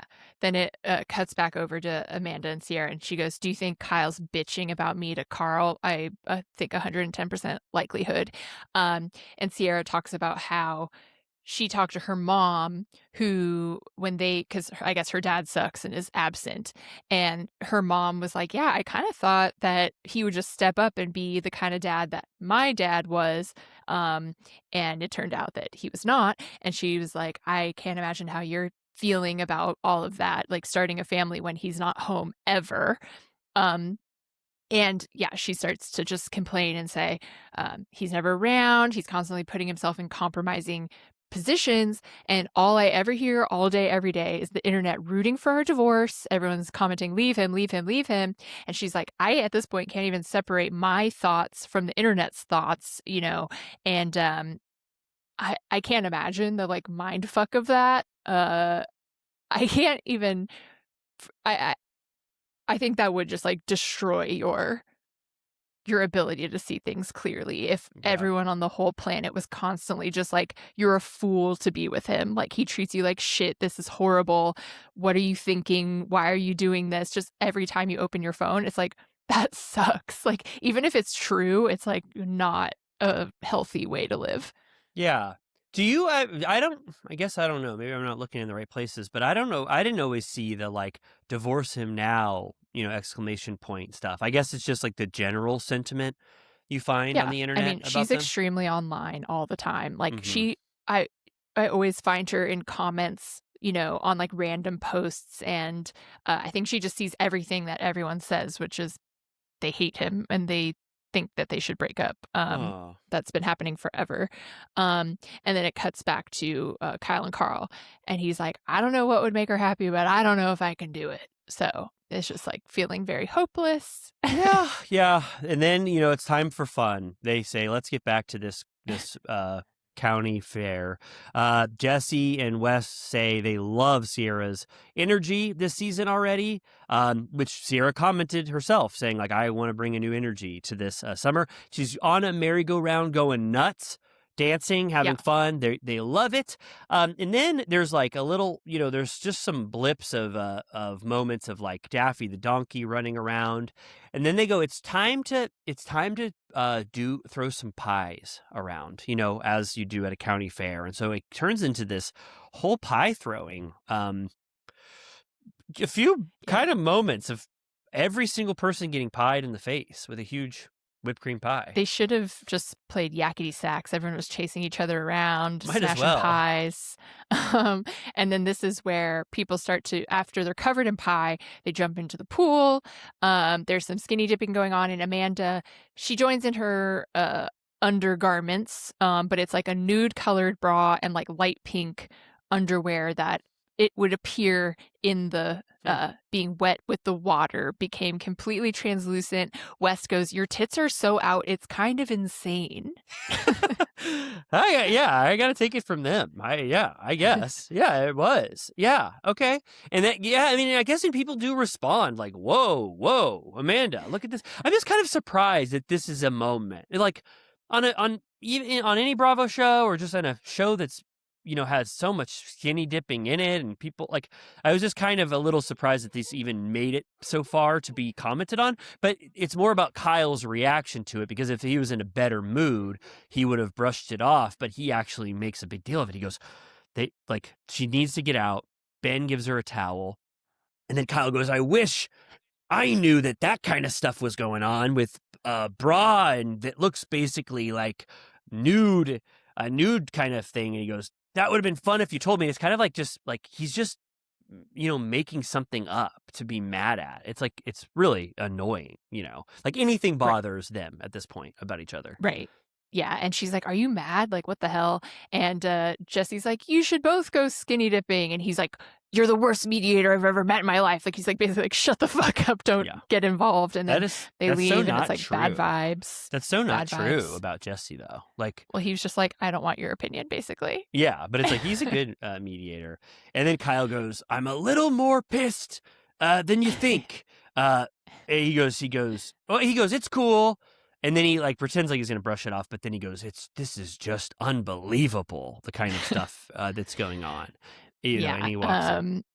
No, it's going to be a bleak season for him. I think we get the preview of the old folks party. I think West is like a full Miss Doubtfire situation. It looks like they also might have like a Ren Fair type party. It looks like Bailey and Carl make out at one point. Amanda and Ben are a little inappropriate, perhaps. There's like a new girl that we haven't met yet. This is where we get the preview that Jesse's like, Wes, would you be pissed if I made out with Sierra? And he's like, huh? And so that there's like drama there. And I think at one point Sierra and Wes like cry to each other about missing each other, which I can't fucking wait for that. All leading up to like the Kyle and Amanda of it all, and the Kyle freak out and the Carl fight. Oh, yeah. It's going to be an action-packed season. Again, Summer House does such good synergy with other huge properties, because as they all know, A Hedge Knight of the Seven Kingdoms is out now on HBO Max. So that's going to tie in perfectly with Summer House doing their own sort of that. It's like jousting, medieval jousting. And that's exactly what's going on Hedge Knight, for those of you watching. So I'll love to see how those sync up. But it really, they could show me like cut to black and Kyle waking up from a nightmare screaming, and I'd be like, I'm all in. But they didn't do that. They showed 100 wonderful moments from this season.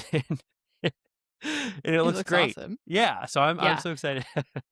So good. I mean, what can we say? I think we're kind of like, what's it called? We're like, I don't know. I'm so in the tank, and I know you are too. It's like, you're kind of like, I don't know. I don't know what they could ever do to make me not enjoy this. It's like, I don't know. It's perfect right now. And the thing I was most worried about was the new cast members, because I hate meeting new people in real life and on television. I hate having to get to know people, because I'm like, it's a 50-50 chance I hate their guts. And again, I have to remind myself that the casting on Summer House has been so wonderful. Wes and Jesse are the best things that ever happened to Summer House post Paige and Hannah. And I liked Bailey, and I don't know Levi yet, but I liked her enough. She wasn't annoying. And She wore I liked a corn head. she wore a corn head and let Daffy lick her or whatever. And then Ben was fun because of the chemistry with Amanda. So I was all in on everyone. And KJ was great too. He was fun. And so it's like, okay, I think we're in good hands here with Summer House. I agree. Feeling set up for a good season. Enjoyed it thoroughly. Will probably watch it again just for fun. But yeah, we saved the best for last. We are going to do like a quick blip on Vanderpump Rules, the episode Rose All Day, just to have it on record.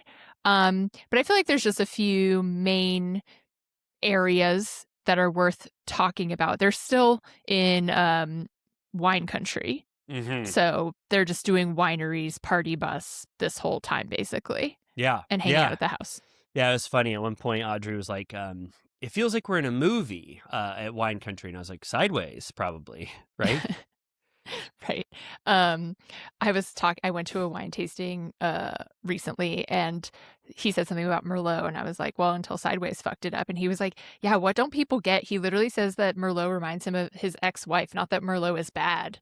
I know. It's like only on the one or the first or second viewing do you think it's about just him hating Merlot. You have to know. You have to watch Sideways a few times to be like, oh, no, it's because it's emotionally, it's psychologically tied to his girlfriend. And also, we've talked about this before, but you can't say it enough. Paul Giamatti and Alexander Payne, they said Merlot. They were just basically they put a blindfold on Alexander Payne and spun him around, and the first wine he pointed to was the one that they were going to make Paul Giamatti spit out in the bucket, and it was Merlot. They love Merlot, and it's been a blight. They didn't know that they were going to ruin the wine community, but they did. They even got Chris. Now, we've talked about this. Sorry, this is a Patreon conversation. We talked about this because even Kristen Doty, 4 years after Sideways or 5 years after Sideways, was like, I don't drink Merlot. It's a basic bitch of wine. Even she is spouting this propaganda from this film. So it's time to we got to remember Think what you again said about Merlot. Yeah, give Merlot a chance. Yeah, and what I was saying, yeah, Audrey goes, it feels like we're in a movie, and they were like, yeah, we've all seen Sideways, but it is really, it is a really nice. I almost feel like they won in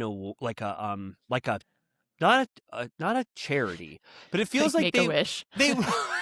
I want to say a different, like, it feels like they won the golden ticket, and they're like, we work at SUR. There was this legacy of other people that they created such a one of the best reality shows of all time, and now their cameras are on us, and we get all expenses paid trips to wine country. Like, you can really feel that they're like, what the hell is happening? This is awesome. Like, right. What's going on around me? Like, our lives are just completely changed. Like, we're going to this winery.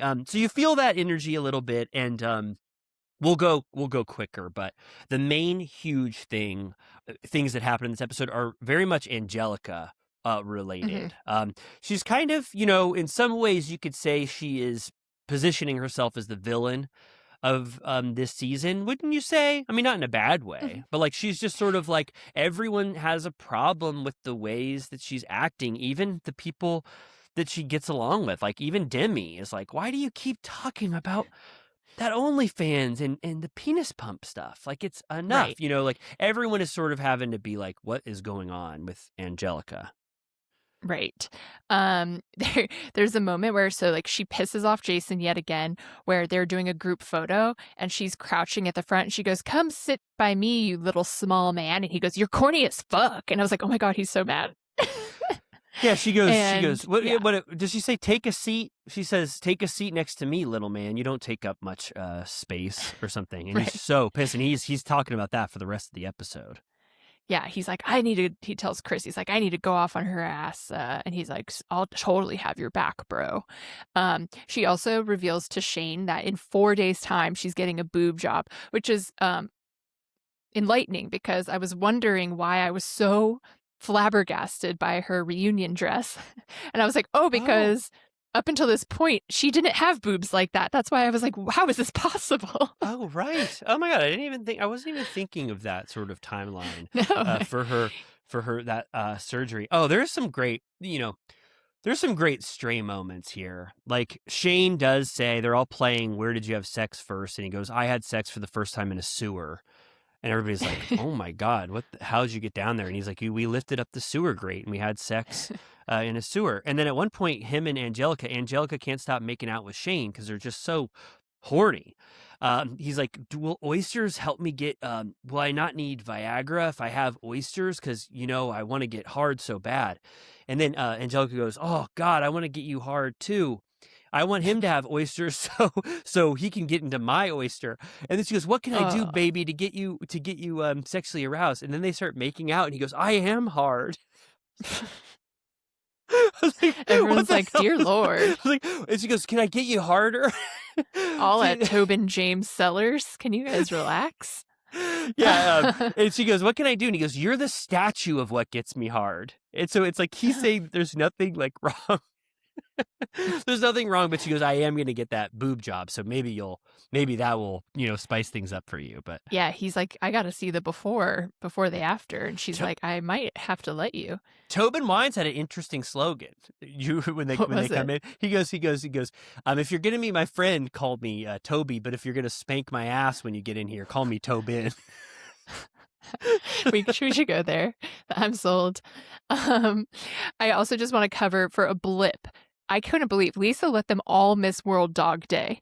She let the World Dog Day event at that park by Sir take the back burner. Luckily, Schwartz shows up at least, so we have that. Yeah. The mayor was there, which does anyone live in West Hollywood understand how the mayorship works? Because I was like, I didn't know that there was a female mayor, and I started to look it up, and then a man who's been the mayor forever came up on Google. And then I ended up on the commerce website, and it said that they trade out positions.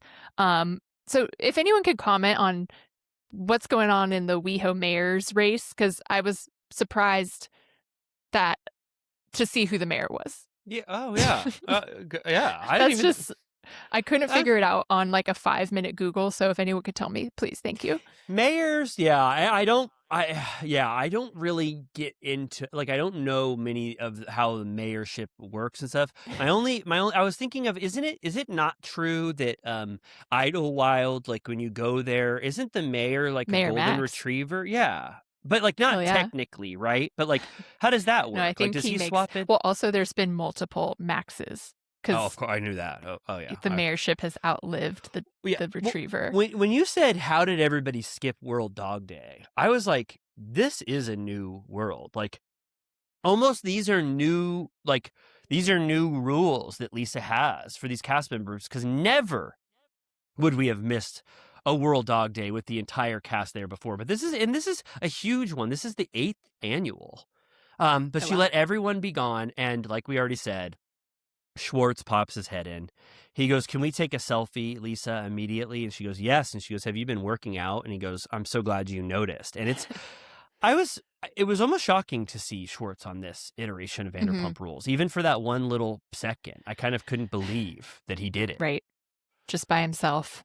Yeah. But yeah, it's kind of worthless. It's just a little blip. Then we go back.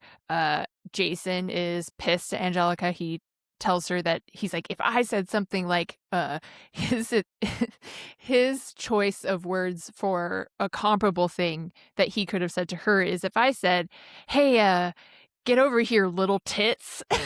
Yeah. I'm like, well, that would be way worse.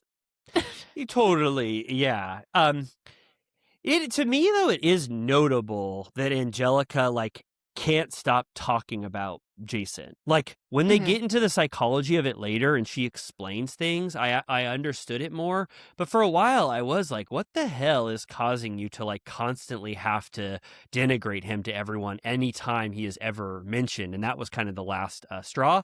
But she explains that the emotional attachment to him was actually much stronger than you'd ever imagine, because she hasn't mentioned it, or she has mentioned it a lot. But I think that just the breakup that she's going through is actually just so much more prevalent in her head than anything that she's doing now. This is all sort of in the a state of turmoil since she was disregarded by her boyfriend. And so all of these decisions are kind of just are being affected by how much love she actually still has for the person that she's living with. And so it kind of maybe explains her actions a little more.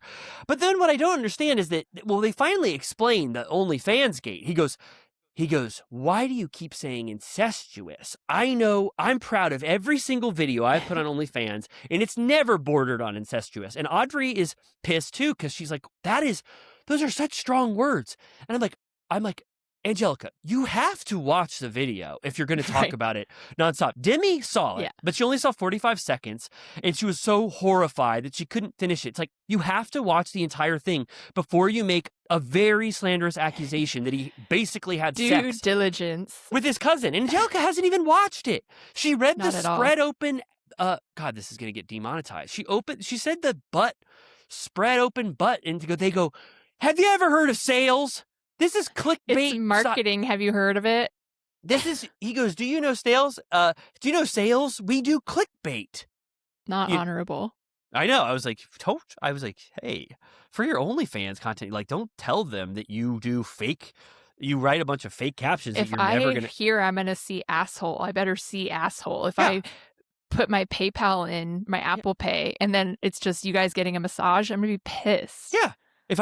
Are you allowed to comment? I'd be like, excuse me, like, what the hell are you talking about? I seriously, I would be mad. I would seriously say, if I saw that caption and it said, we're going to go in the shower and I'm going to look at Chris's butt. I was like, when did that happen in the video? Like, yeah, it's like the Temu results. Could so you imagine I don't think they should be proud of that. Could you imagine if our descriptions were just lies of shit? Like, we're gonna talk about the most explosive moment in history, and it's just clickbait. Like he goes, do you know sales? And then Marcus kind of hits the nail on the head. He goes, we're all wondering like why you had this little fling where it didn't get to anywhere except when he flung you around, and then it seems like you're just constantly trying to embarrass him for the rest of his life. And everybody's like, yeah, I concur with that. Yes, that's my feeling as well. Yeah. And Jason goes, yeah, that's kind of how I feel. And I was like, damn, thank you, Marcus, for explaining how it feels to everyone.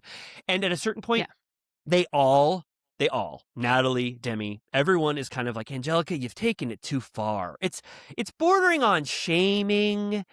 You didn't even watch it. Why are you treating him this badly? And then Angelica, at a certain point, cannot take it, and she goes to talk to Shane, and Shane goes, I don't like drama at all. Yeah. I seriously, I'm like, I think Shane is one of the most like interesting people I've ever seen on reality television so far.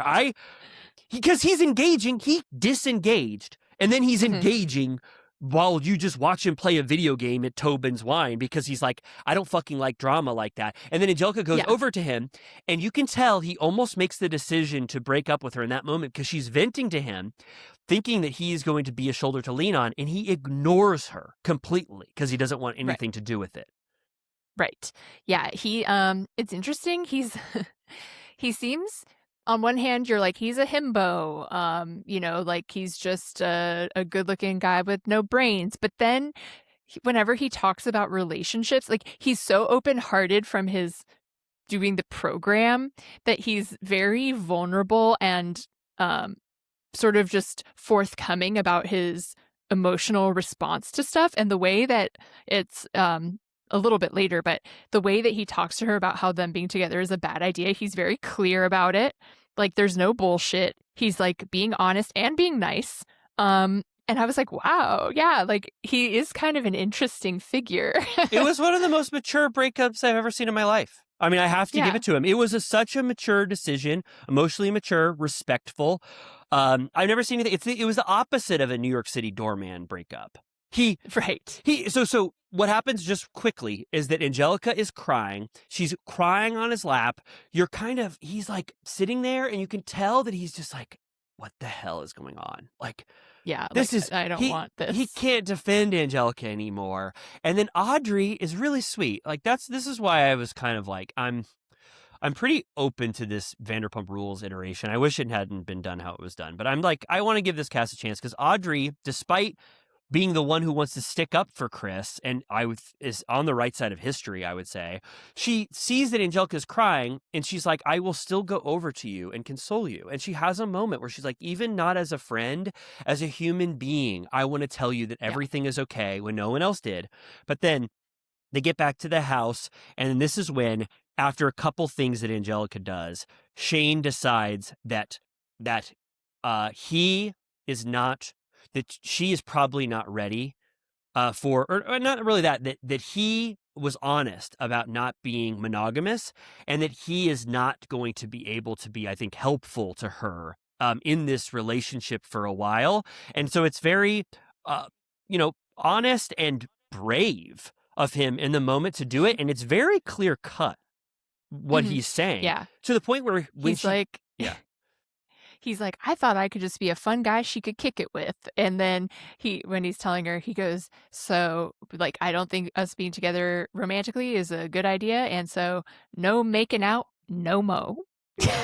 and then she goes, oh, not even making out? Like, oh, I understood this is a breakup conversation, but we can't just be kissing friends. And he goes, no, which is like, I don't know. That's a hard thing to do, to draw the line and just be like, no, I'm not even going to let this be casual. I'm not going to just kiss you and have sex with you. Because he knows that she won't have proper boundaries, which she makes very clear. He's like, I'm afraid I'm going to have to break up with her again in the morning. And it turns out he locked the door, and he woke up to a text saying, why was the door locked? And you up? And like, she was like, I'm going to sleep on the couch so I could be closer to his room. And like, some real desperate acts. And then on the drive home, she keeps reaching for his hand on the drive and like reaching for his waist and stuff. And he's just like, oh God, no. Yeah, it ends the episode with Angelica's hands going like this towards Shane, and him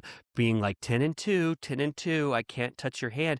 But then Shane is even more honest. I was like, oh my God, like, you're not just trying to appear like knight in shining armor or chivalrous. Like, he was like, a part of me was like, damn, what if I had kept my room? Because he locked his room so that Angelica wouldn't get in and they could possibly, he would want to have sex. He locked it, but he was like, a part of me wishes that I didn't lock my door and I could have had sex with her. He's like, he he's said just his toxic side. His toxic side of him, like, would have done that. So really, this, I don't know. I mean, I thought this was a pretty great episode just for the Angelica stuff that was going on, and especially Shane Davis's reaction to everything. Pretty fun. And then I think next week we're back out of wine country, and they're going back to Pride.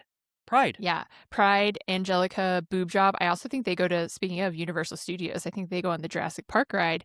I also just wanted to shout out Jason's little mini storyline about how, because he's bonding with Venus, and Venus is like, you're so nice to me. And he goes, I've always been an open-minded ass person. Just like, same, Jason, same. And he reveals that his grandma was gay, low key, and lived with a woman named Margie. Yeah. And I was like, I love this. I wish we had some pictures. But he cries about that, which was endearing, that he loved his grandma. And so we got a little background on him and his allyship, which maybe will come into play at Pride. And I think him and his cousin show their butts. I think Venus is kind of in charge of Pride. And he's like, Lisa, I can throw a bomb-ass party for Pride. And she goes, what's a bomb-ass party? Yeah. And what does she say when she sees their butts? She goes, put those away. That's quite enough. Oh, yeah. She says that's quite enough. There were a couple like interesting Lisa moments at Dog Day where she like ran into the camera on accident, and do you remember that? She like looked right at the camera and she almost bumps into it and she goes, hello, dear. And then she goes, Ken's kind of, I was like, because we've heard, like, if Lisa had one of those wheels where you could do all of her quotes, like we would have the top 20. And one of them was, World Dog Day, Ken's like a dog. And I was like, I've definitely heard that. I mean, I've heard that. Classic old dog. I've heard that one before. But yeah, but anyway, this is definitely Vanderpump Rules. And we'll keep talking about it. We don't know how much I liked it too. Yeah. We don't know how much longer this is going to last, this Vanderpump Rules season. We have no clue. We're, it could be a couple more episodes, but we're going to try to stay on top of it, get to that reunion. And, but great. I mean, Turtle Time, I got to say, I think it has to be done. Whew. Yeah, we had to cover a lot, which Summer House season I would call our high season. So we have a couple more Potomacs left. We'll keep you in the loop on the reunions there, but then we're going to focus on Summer House and then keep you up to date on Vanderpump. And then, of course, our Friday episodes are Beverly Hills and Southern Charm. So, yeah, we got a full docket right now. We've got our work cut out for us, but we are here to please. Oh yeah. Oh, yeah. We serve at the pleasure of the little turtle cuties. Absolutely. We're here to please, so don't you worry. We'll be talking about all of this stuff and all the news that you can even handle. I want to say, if you were like, whoa, I listened to a lot of that, but I want even more, I have to have more of this type of commentary. No, but I hope people do. But there's this place called the Turtle Time Patreon. I'm not going to bother you with all the tiers, but there's interesting ways to spend money. And I think one of the most interesting to me, correct me if I'm wrong, Amy, but for $10 a month, which is nothing if you're wealthy, there's this thing called the Villa Rosa Film Society, in which we recap films on that tier. And we just dropped a huge bomb for February. I'm gonna say this. And I'll do an analogy. We just lined up to the sandbag with a titanium bat, and we just knocked a vampire home run out of the park with our latest recap of Twilight for the Villa Rosa Film Society. This one, you couldn't stop us from talking about the shit that goes down in Twilight. I think it's a wonderful use of $10, and then you get access to every other film we've done too. I love the Villa Rosa Film Society. Plus every Vanderpump Rules recap ever. Yeah, so it's all there. You get it all. It's all there. And then when we do this call for reviews, we actually get some. So I'm going to do it very quickly. If you enjoy Turtle Time, but you're not ready to spend your money on us, there are a lot of fun free ways you can support us. And that would be commenting or thumbs up or hyping on YouTube, or commenting on Spotify, or leaving an Apple Podcast review. That really helps. So we would love that. Please. That would be so fun. But now Amy and I have to, I'm gonna shove off. I'm gonna shove off and get a White Russian, like that cow that milking cow that was at the summer house party. I do have milk in my fridge right now, but I don't think I have Kahlua. Oh damn! Oh, I've got Kahlua, and I've got half and half, but no milk. Could you do it with half and half? Do you have chocolate milk? I have chocolate. You know what I could do? I do have one of those Pound Plus chocolate bars from Trader Joe's, so I could melt some chocolate. I could do water in half and half. Okay, Wonka. I would have never got the Pound Plus bar, but Megan saw what the price of dark chocolate regular was at Trader Joe's, and she goes, for $1 more, if you're going to be eating dark chocolate like you do, you could get this Pound Plus. And I go, who am I to I can't counter the financial sense of that. So I got a Pound Plus. Do you ever get those? I have no idea what that is. Is it chocolate bar? It's let's just say that if Willy Wonka had this at his factory, Augustus Gloop would be Augustus Gloop wouldn't have made it to chocolate. He wouldn't have made it to Chocolate River. He'd be stopped in his tracks, working his way through the Pound Plus for the entire tour. So, is it a pound? Yeah, pound. Yeah, I guess they call it Pound Plus because it's like, look, we even put off there's a little more chocolate shavings that get it just over that. But it's a pound, like it's big, so that you can eat a little bit for it'll last you a month or whatever. Yeah. It's not financially. It made a lot of sense for my household, and it's good for in a pinch if you want to make a White Russian. But here, let me show you this. Just I don't want to sign off before you see what a Pound Plus bar looks like. They're $20 on eBay, but they're about $4. Why are they on eBay? Because people maybe who don't have access to Trader Joe's want this pound plus, you see? And it's huge. It's hard to get contextually the size with just a rectangular image, but tell me with your hands. Oh, right. Like Okay, yeah. So I'll say it lists like auditorially too. It's like the 8 Wonka bars kind of melted together. Side by side. So, no, maybe 4 longer ones. Just like this. It's huge. The size of our heads put together. Got it. Okay, good to know. If I'm in the market for mass chocolate. Do you prefer dark chocolate over milk chocolate? I think I'm a milk. Okay. All right. Well, yeah. I kind of, what I said is that I always have milk at home. So if I need to grade the quality of my chocolate, I could always melt the pound plus. Good. I'm glad. So, Anyway, okay. All right. Well, let's conclude now. And all right, let's go. Yes. Goodbye. Thank you for joining us. We'll see you Friday. Bye.